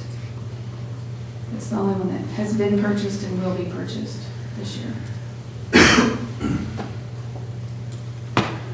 So to circle back around,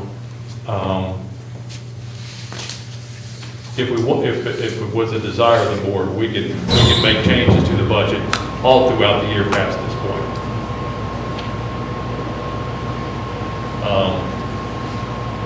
Remind me again, because it escapes me sometimes, the ability that administration has to move funds within the budget. It's an object code, or, It's I'm an sorry. object code, so where he was speaking of the 0400s or the 0700s, it was like, between all of those codes, they are allowed to move to purchase. There's nothing in our policies that says they can't. The ones that specifically once the money is relinquished to the group that we have no control over is SPDM councils. Once they receive their Section 6 monies, regardless of where it has been budgeted, if their council chooses to spend it in a different manner, it may be moved around as needed. And we have allowed that within all of our departments as well, because there is no specific policy in place saying, once you all have approved it, we're looking at it from the administrative side that you have approved the department budget. And they spend it on things as they need through the year, but as years have been in past, as things have come up and they've had some money left over, they've reallocated that to do different things with the permission of the superintendent.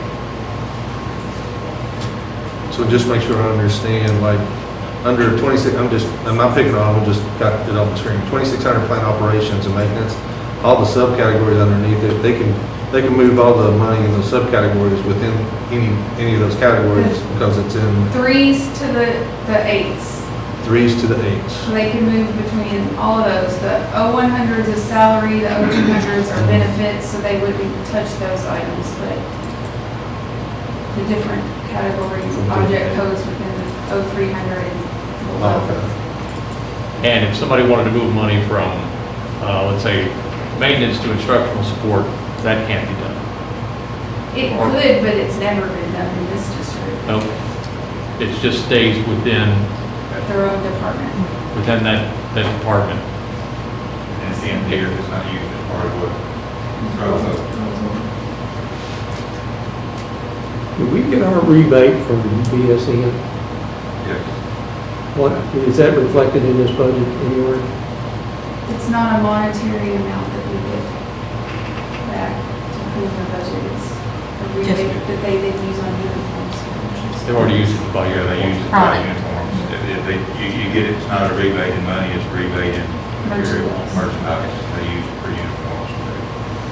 That was given back to This the high school or all schools? high school, and then I think he worked with Dustin. I don't know the exact amount, but I think Dustin benefited a little bit money too.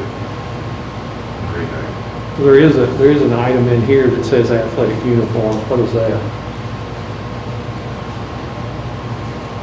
That would be probably, I don't know the specific, is it under the community service? Yes. 300?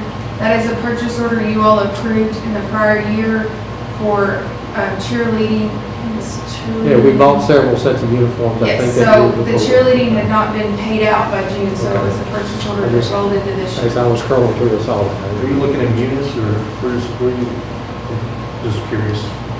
What that's In that working budget detail, Okay. under community service. So anything listed in that community service area are the items that you all have approved to come out of contingency. That's where we've been budgeting them, so you can see them pulled out, and you get a contingency budget report every Page month. 47, I think. Oh, okay. Thank you. So how, what did we say, how much money that was? Or how much From for BSN, how much? Anybody got a clue? 25,000 merchandise. I have to That go would have back. been, who was up for uniforms this year? Baseball? I remember seeing baseball at one time, track. I don't have that list or whatever. in I front have of the us. list in front of me, but he went, 'Cause I saw we got some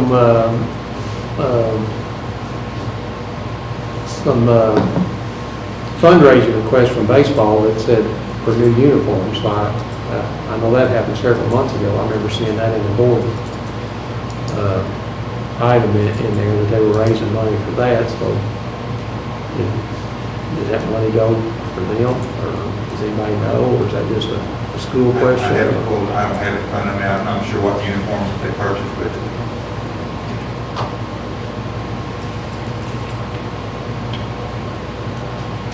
Yeah, I'd ask the question that you just referenced, there's 26,000 used to purchase uniforms, we don't know what.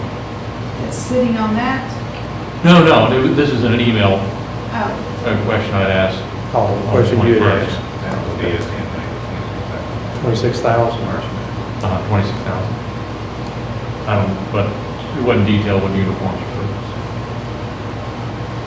I like uniform for that. Hopefully comply with our uniform replacement schedule. Surely, I would think. I mean, it couldn't go out of sync, could it? You'd have to go by what's on the schedule. So guys, what do y'all think? It's 9:42. The direction we seem to be headed is practically to approve this,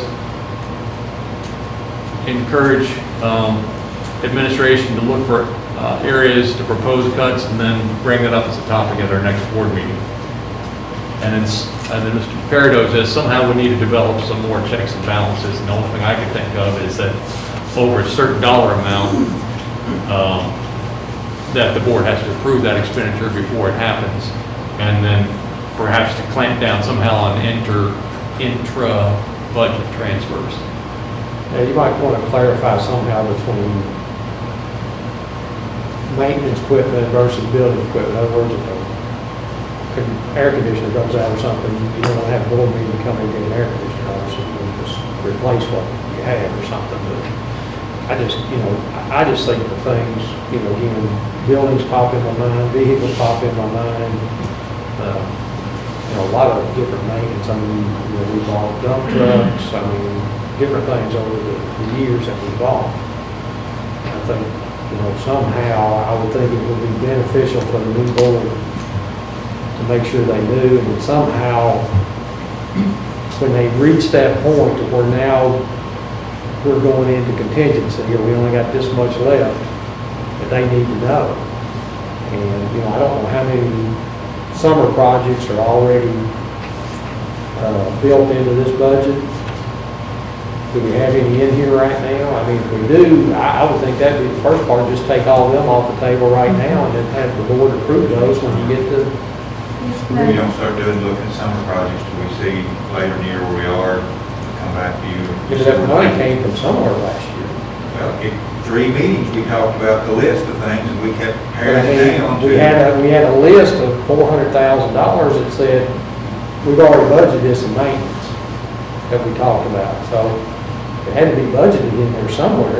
And then the others were stuff that we thought we were bringing out of No, we contingency. didn't. I don't think they said that they budgeted in maintenance. They were saying that there was a surplus in maintenance funds, that this could be paid for out of maintenance at that time. It wasn't, those were summer things that didn't come up. They weren't known when we went into the year.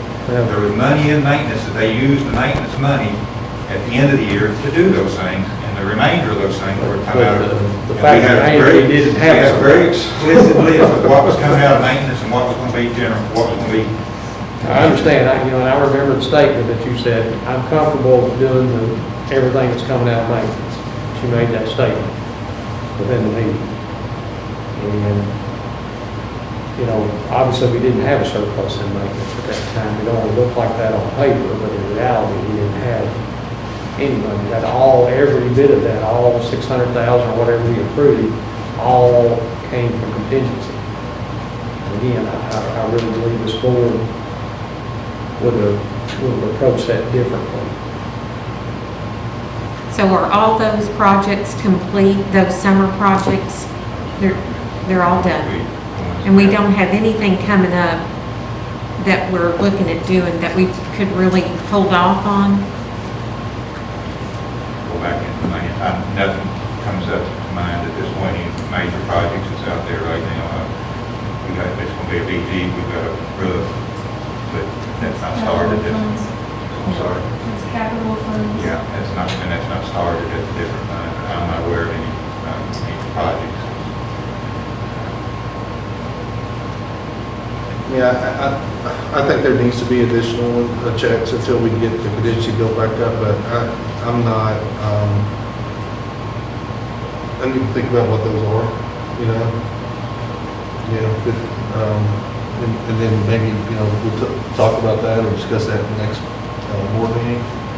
But I do think at the next board meeting, the financial piece, I know we get the financial report every time. But if there is things that y'all could look at and see if there's any, I know y'all have cut a lot already, and things that may hurt too, I mean, it may hurt. I know y'all probably went through and said, hey, we don't want to cut that, people or staff, but, given the situation, we may have to look at that sometime next year. I think you're onto something good that would help you, that you had a report every meeting. As the superintendent looked at something that we possibly could cut out of his budget, and maybe just you adjust the budget every meeting you come in here. I mean, I think that's a good thought to do that, and put your responsibility on superintendent to keep looking for things in there, and we feel like we can get by without this. And it's not all at once either. I mean, No. one month it might be 50,000, next month, hey, I found 250,000, or, just, I think that would be something that, would be good in this, right now in this situation. Right, and if any of these grants switched over and, the grant took the place of payroll, that needs to be brought up and say, well, we got KEXAC money right here, they're gonna use 50,000 for salaries, that's 50,000 more that you've got in your budget. And I would talk to all those grant programs and see where they're at, and how much they can spare with that. And going hand in hand with that, you would give us the list of proposed cuts, we would decide upon them, and then it's on our feet. So, we decided we're gonna cut $50,000 out of XYZ program, so, we can take the heat for something like that. That's what they pay us the big bucks. So if you're agreeable with that. We'll certainly do. Okay. So I think the concept we're talking about is to prove what we have right here, and then go along with that motion is to ask the superintendent to develop a list of proposed, I'm gonna call it first level cuts to the budget, to propose to us at the next regular meeting. Well, if we need to modify the motion for that, he's going to do it. Okay. So just, want to just then, again, we'll have a gentleman's agreement, that's what that's what he'll be working on is develop that, and I think we have a consensus that we're going to be looking at the budget every single regular meeting from now on. You don't want to revise the I don't think it's necessary to motion? revise the motion. Okay. I mean, I think we can make sure it's added to the agenda. Yeah, just add it to the agenda. We can do that, add to the agenda each time. Okay. I think you can live with that. So So I think we have an understanding on it. What was your motion from an hour ago? That was the motion to approve the 2021 working budget. I'll second that. Motion made by Mr. Talby, seconded by Mr. Heisel. All those in favor? Aye. All those opposed? Motion passes 4-0.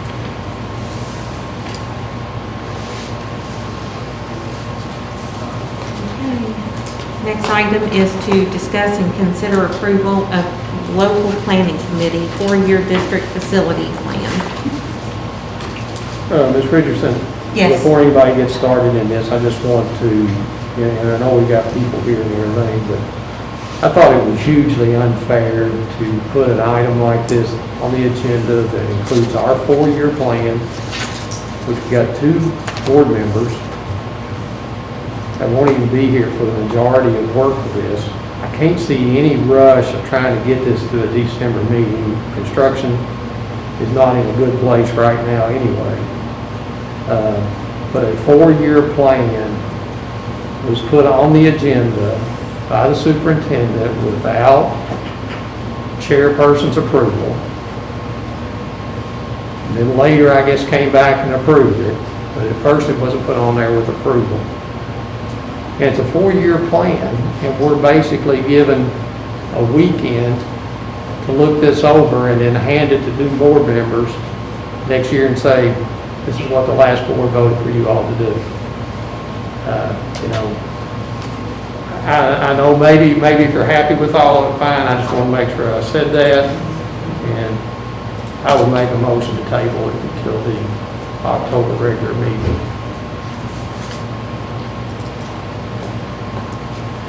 Okay, there's a motion on the floor to table agenda item number 3. Mr. Peridot, is there a second? I'll second. All those in favor? Aye. All those opposed? No. 2-2. Motion to pass. Sorry. Motion to pass. You got to have 3 votes to pass, correct? Yep. Yeah.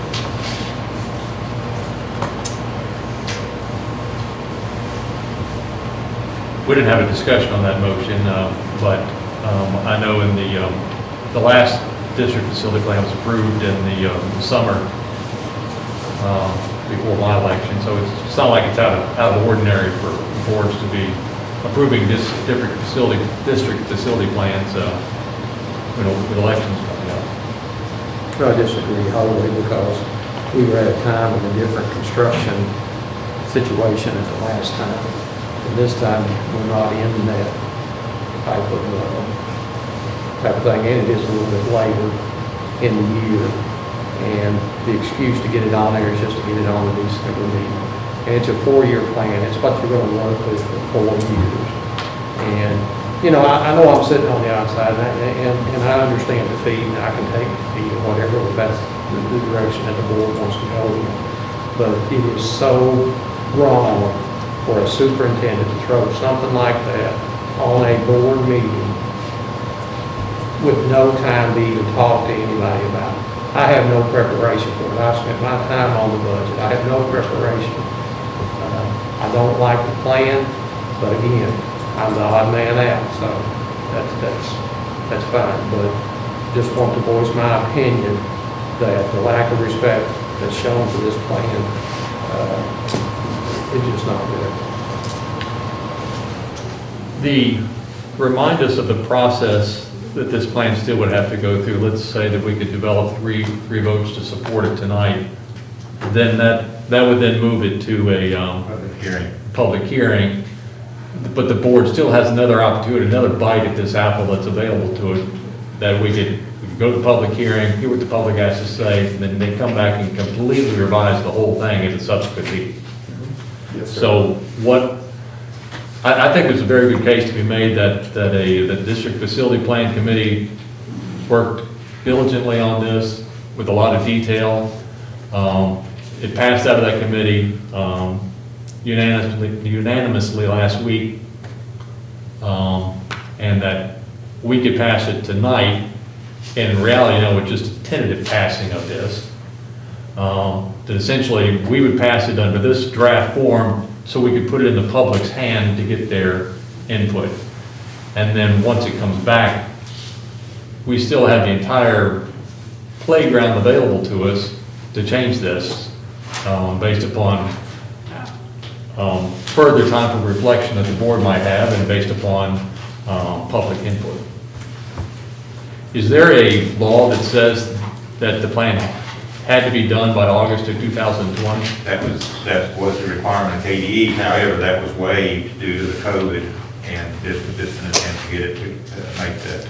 What was the wording of the waiver? I'm sorry? Was the wording of the waiver open-ended, or did we get like It's 2 part of months? Senate Bill 150. Senate Bill 150 waived time requirements for resolutions from Planning and Zoning's Board of Education. It basically just took away anything that had a deadline was basically waived by Senate Bill 150. So the need to do it has been taken away by that from a legal standpoint. However, we still have needs of, as identified by the District Facility Planning Committee, of the preschool and of the Phoenix Academy to try to move facilities forward for those two important groups, which were identified as the top priorities by that committee, of which I'm not a member. Just wanted to note that. Yeah, I agree with Mr. Peridot. It was very, I was kind of blindsided that this was put on so quickly without any kind of notification. And the only person I talked to was Miss Ritchie, and she was unaware of it too initially, I guess. But I do recognize the work that they put in, the facilities, and I also understand the need for the preschool in Phoenix County, so that's the reason I voted nay on it. I know we've already passed it, but I thought it was worth pointing out. I'm sorry, Did you say what did nay? you just say? You voted nay on what? You said nay? Well, no, it's, I didn't. The nay was on the table. Yeah, the table.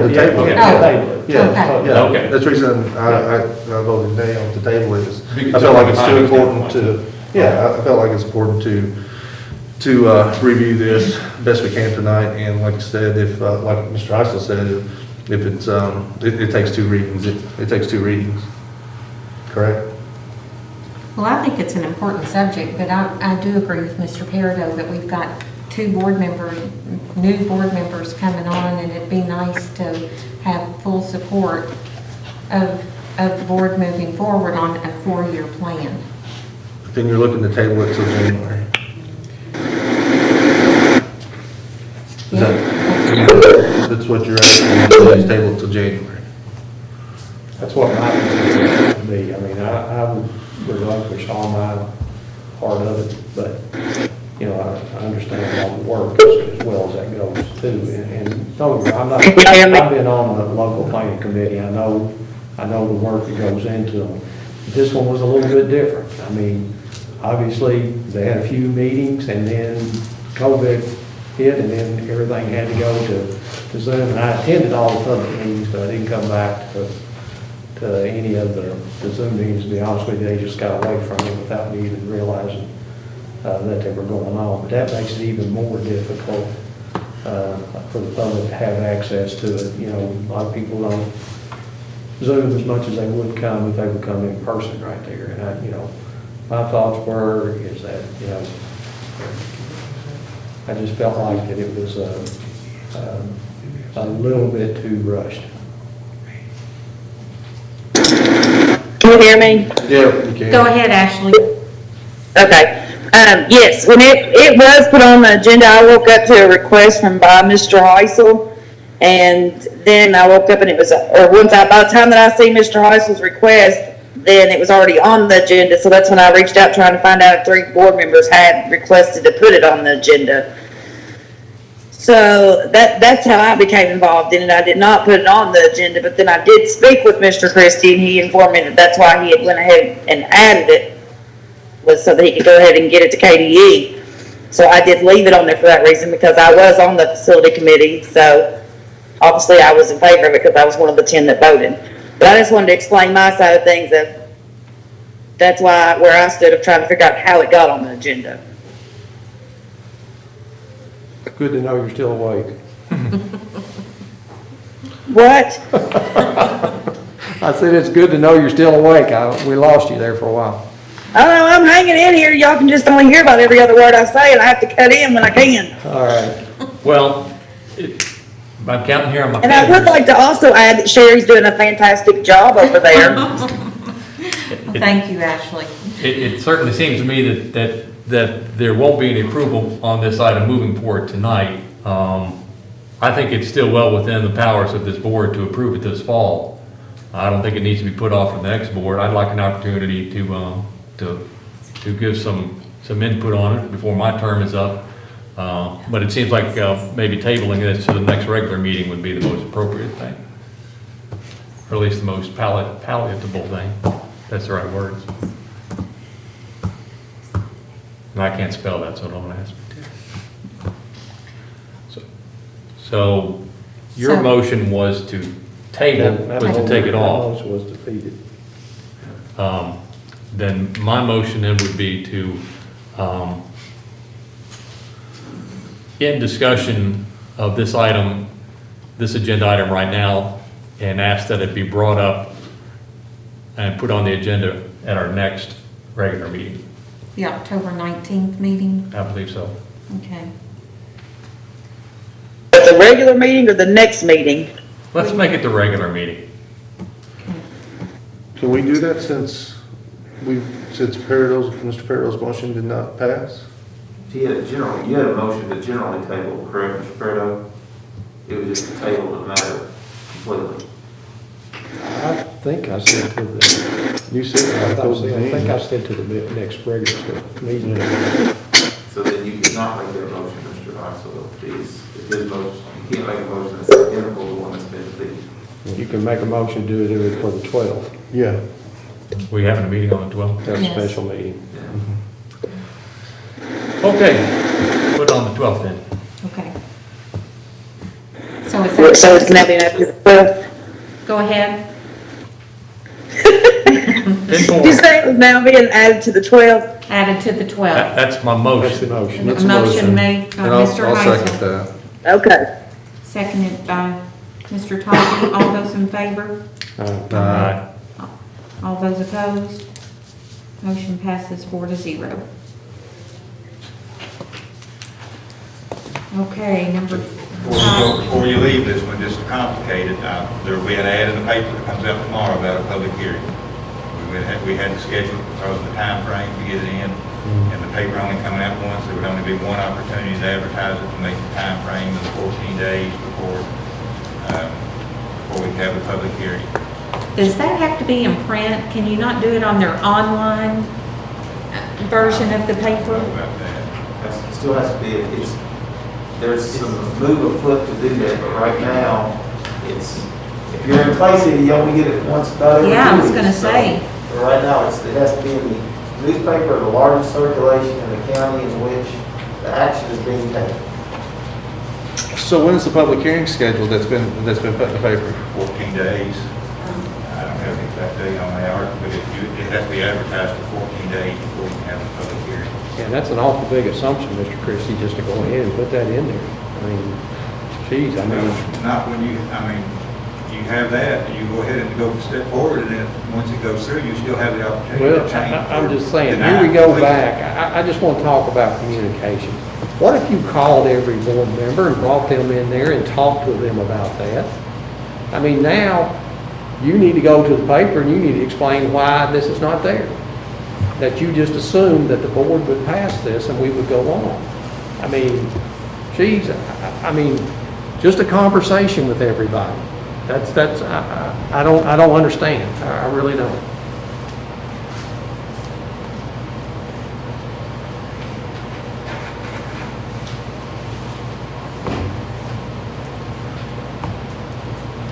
Four. Yep. Review of current bonding potential. bonding go up during all this time, or? I bet it has gone up during the meeting.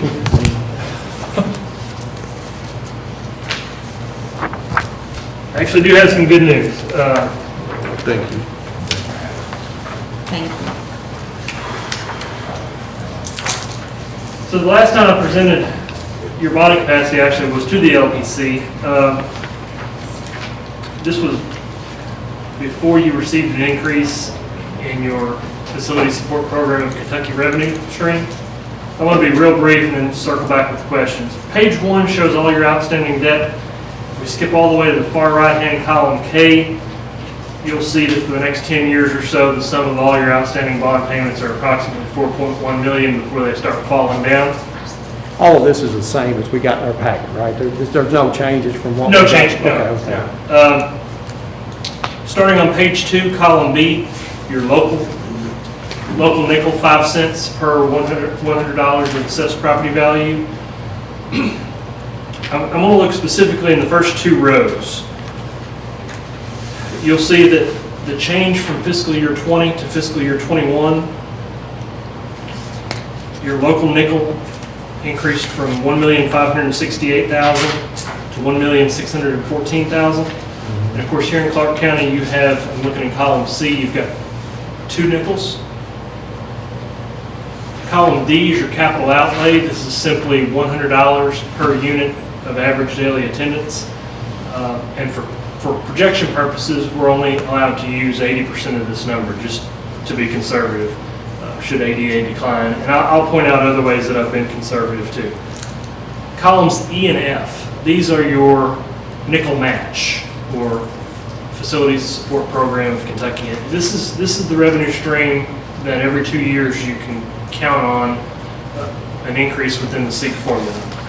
This past increase that became available July 1 of this year was far and above more substantial than any other increase over a 2-year period.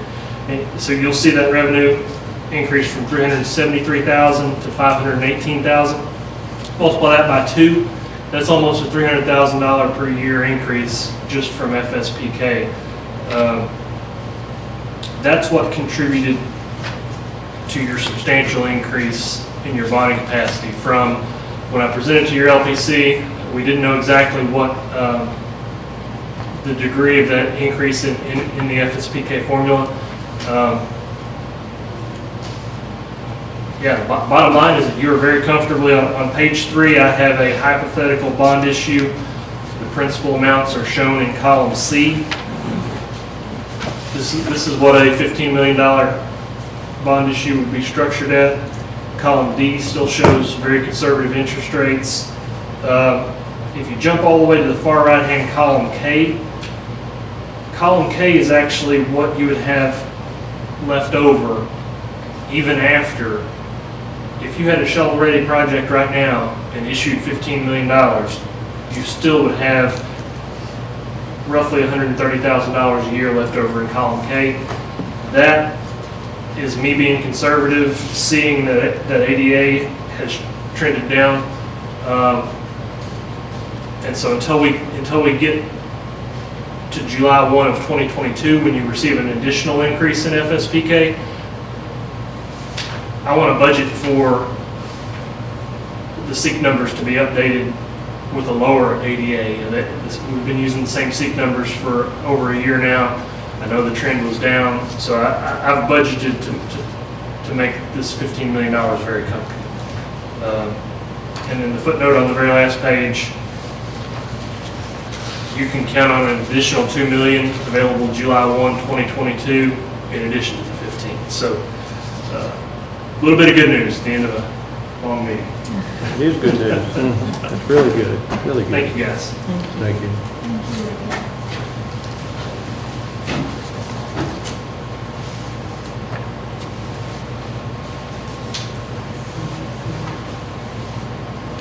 I do have a question about the payments. Yeah. Looks like the back end of the term is backloaded with the larger payments. Is that right? Is that correct? What page are we looking at? Page 3. Yes, that is a very good question. So Correct. In order to issue $15 million, you would have to rear load your payments. That's completely up to your board.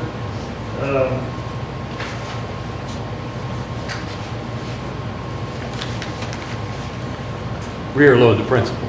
Rear load the principal, yes. Yes. Excuse me. Yeah.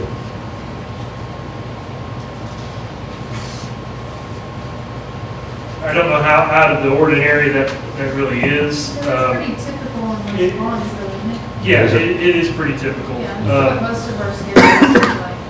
Because you're always going to be restricted in the early years.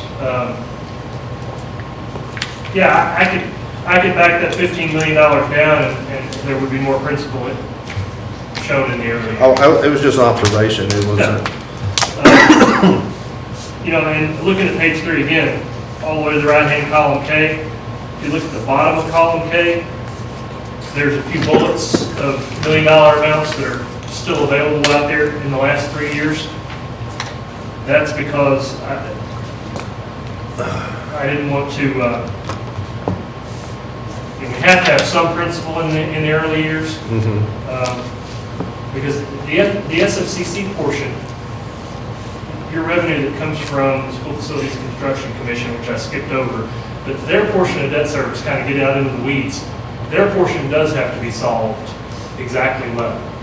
And so in order to solve the portion that the SFCC pays level, there is a certain minimum of principal that's necessary in those early years. Sure. So in 2021, say this all got approved and we went forward, put in, we would need to, I guess we would be budgeting for $213,000 in the budget for the 21-22 calendar year for the bond payment. Right. Is that correct? Right, and you would still, looking over to column K, even if you move forward tonight with a hypothetical $15 million project, you still would have $348,000 of surplus restricted building funds that would be available after. Because in fiscal year 21, you would only have an interest-only payment. That's if you have a project right now. Right. But that's an expense, I guess is what I'm trying to get to. That 213, that's an expense that we need to budget for. That in column E, that's an expense item that will be in the budget going forward. Whatever that may be. It may not be those exact numbers. Capital funds, not the general fund. Okay. It's a different pot of money. Okay. Yes.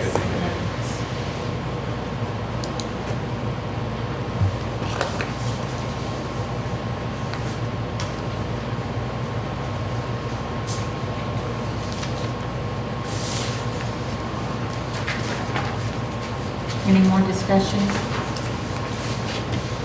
It's good news, though. It is good. Thank you. Thank you. And Mr. Heisel, I know I've got some competition in the district. Like I said, I'm conservative. If someone wants to use some lower interest rates, that's not necessarily, your bonding capacity actually today would be a little bit higher, but I'm acknowledging that you don't have a project shovel ready, and then it probably would be 9 months to a year if you were trying to move forward as fast as possible. So I'm modeling what interest rates would be potentially a year from now. If they stay exactly where they're at today, you're going to be higher than 15 million.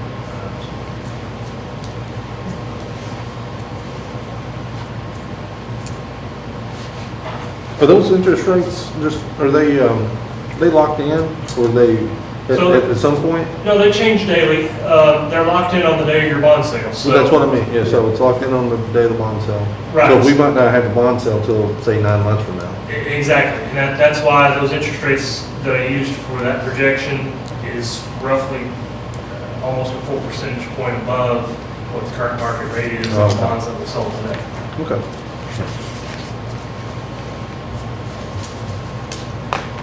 Thank you. See, next on the agenda, approve Tim Eaton as hearing officer for the District Local Planning Committee public hearing. That would be, he's our facilitator through KSBA, and we have to show board minutes appointing someone as the facilitator for that public hearing, and normally that would be the KSBA person that we pay to facilitate the process. Move to approve is written. Motion made by Mr. Peridot. Do I have a second? I'd like to ask a question first. Sure. We've got a motion on the floor, we have to have a second for I'm going to ask a question before I second it. I'll second it, then we got a discussion. Okay, cool. Is what we're paying him already include this? Yes. Okay, that's my question. Thank you. Didn't mean just procedure. Just procedure, I wouldn't get the percentage. Well, no, it's okay. It's all good. No worries. We'll save the worries for more important items. Okay. Motion made by Mr. Peridot, seconded by Mr. Heisel. All those. Talby. Second by me. Mr. Talby. Talby, I'm sorry. Talby. They confuse us a lot. I know. It's late. All those in favor? All those opposed? Motion passes 4-0. Move to adjourn. Second. All those in favor? Good job, Ms. Richardson. Oh, thank you. Yes. Everyone did. Good night, Ms. Ritchie. Good night, Ms. Ritchie. Thank you, guys. Thank you. Thank you. Randy's on.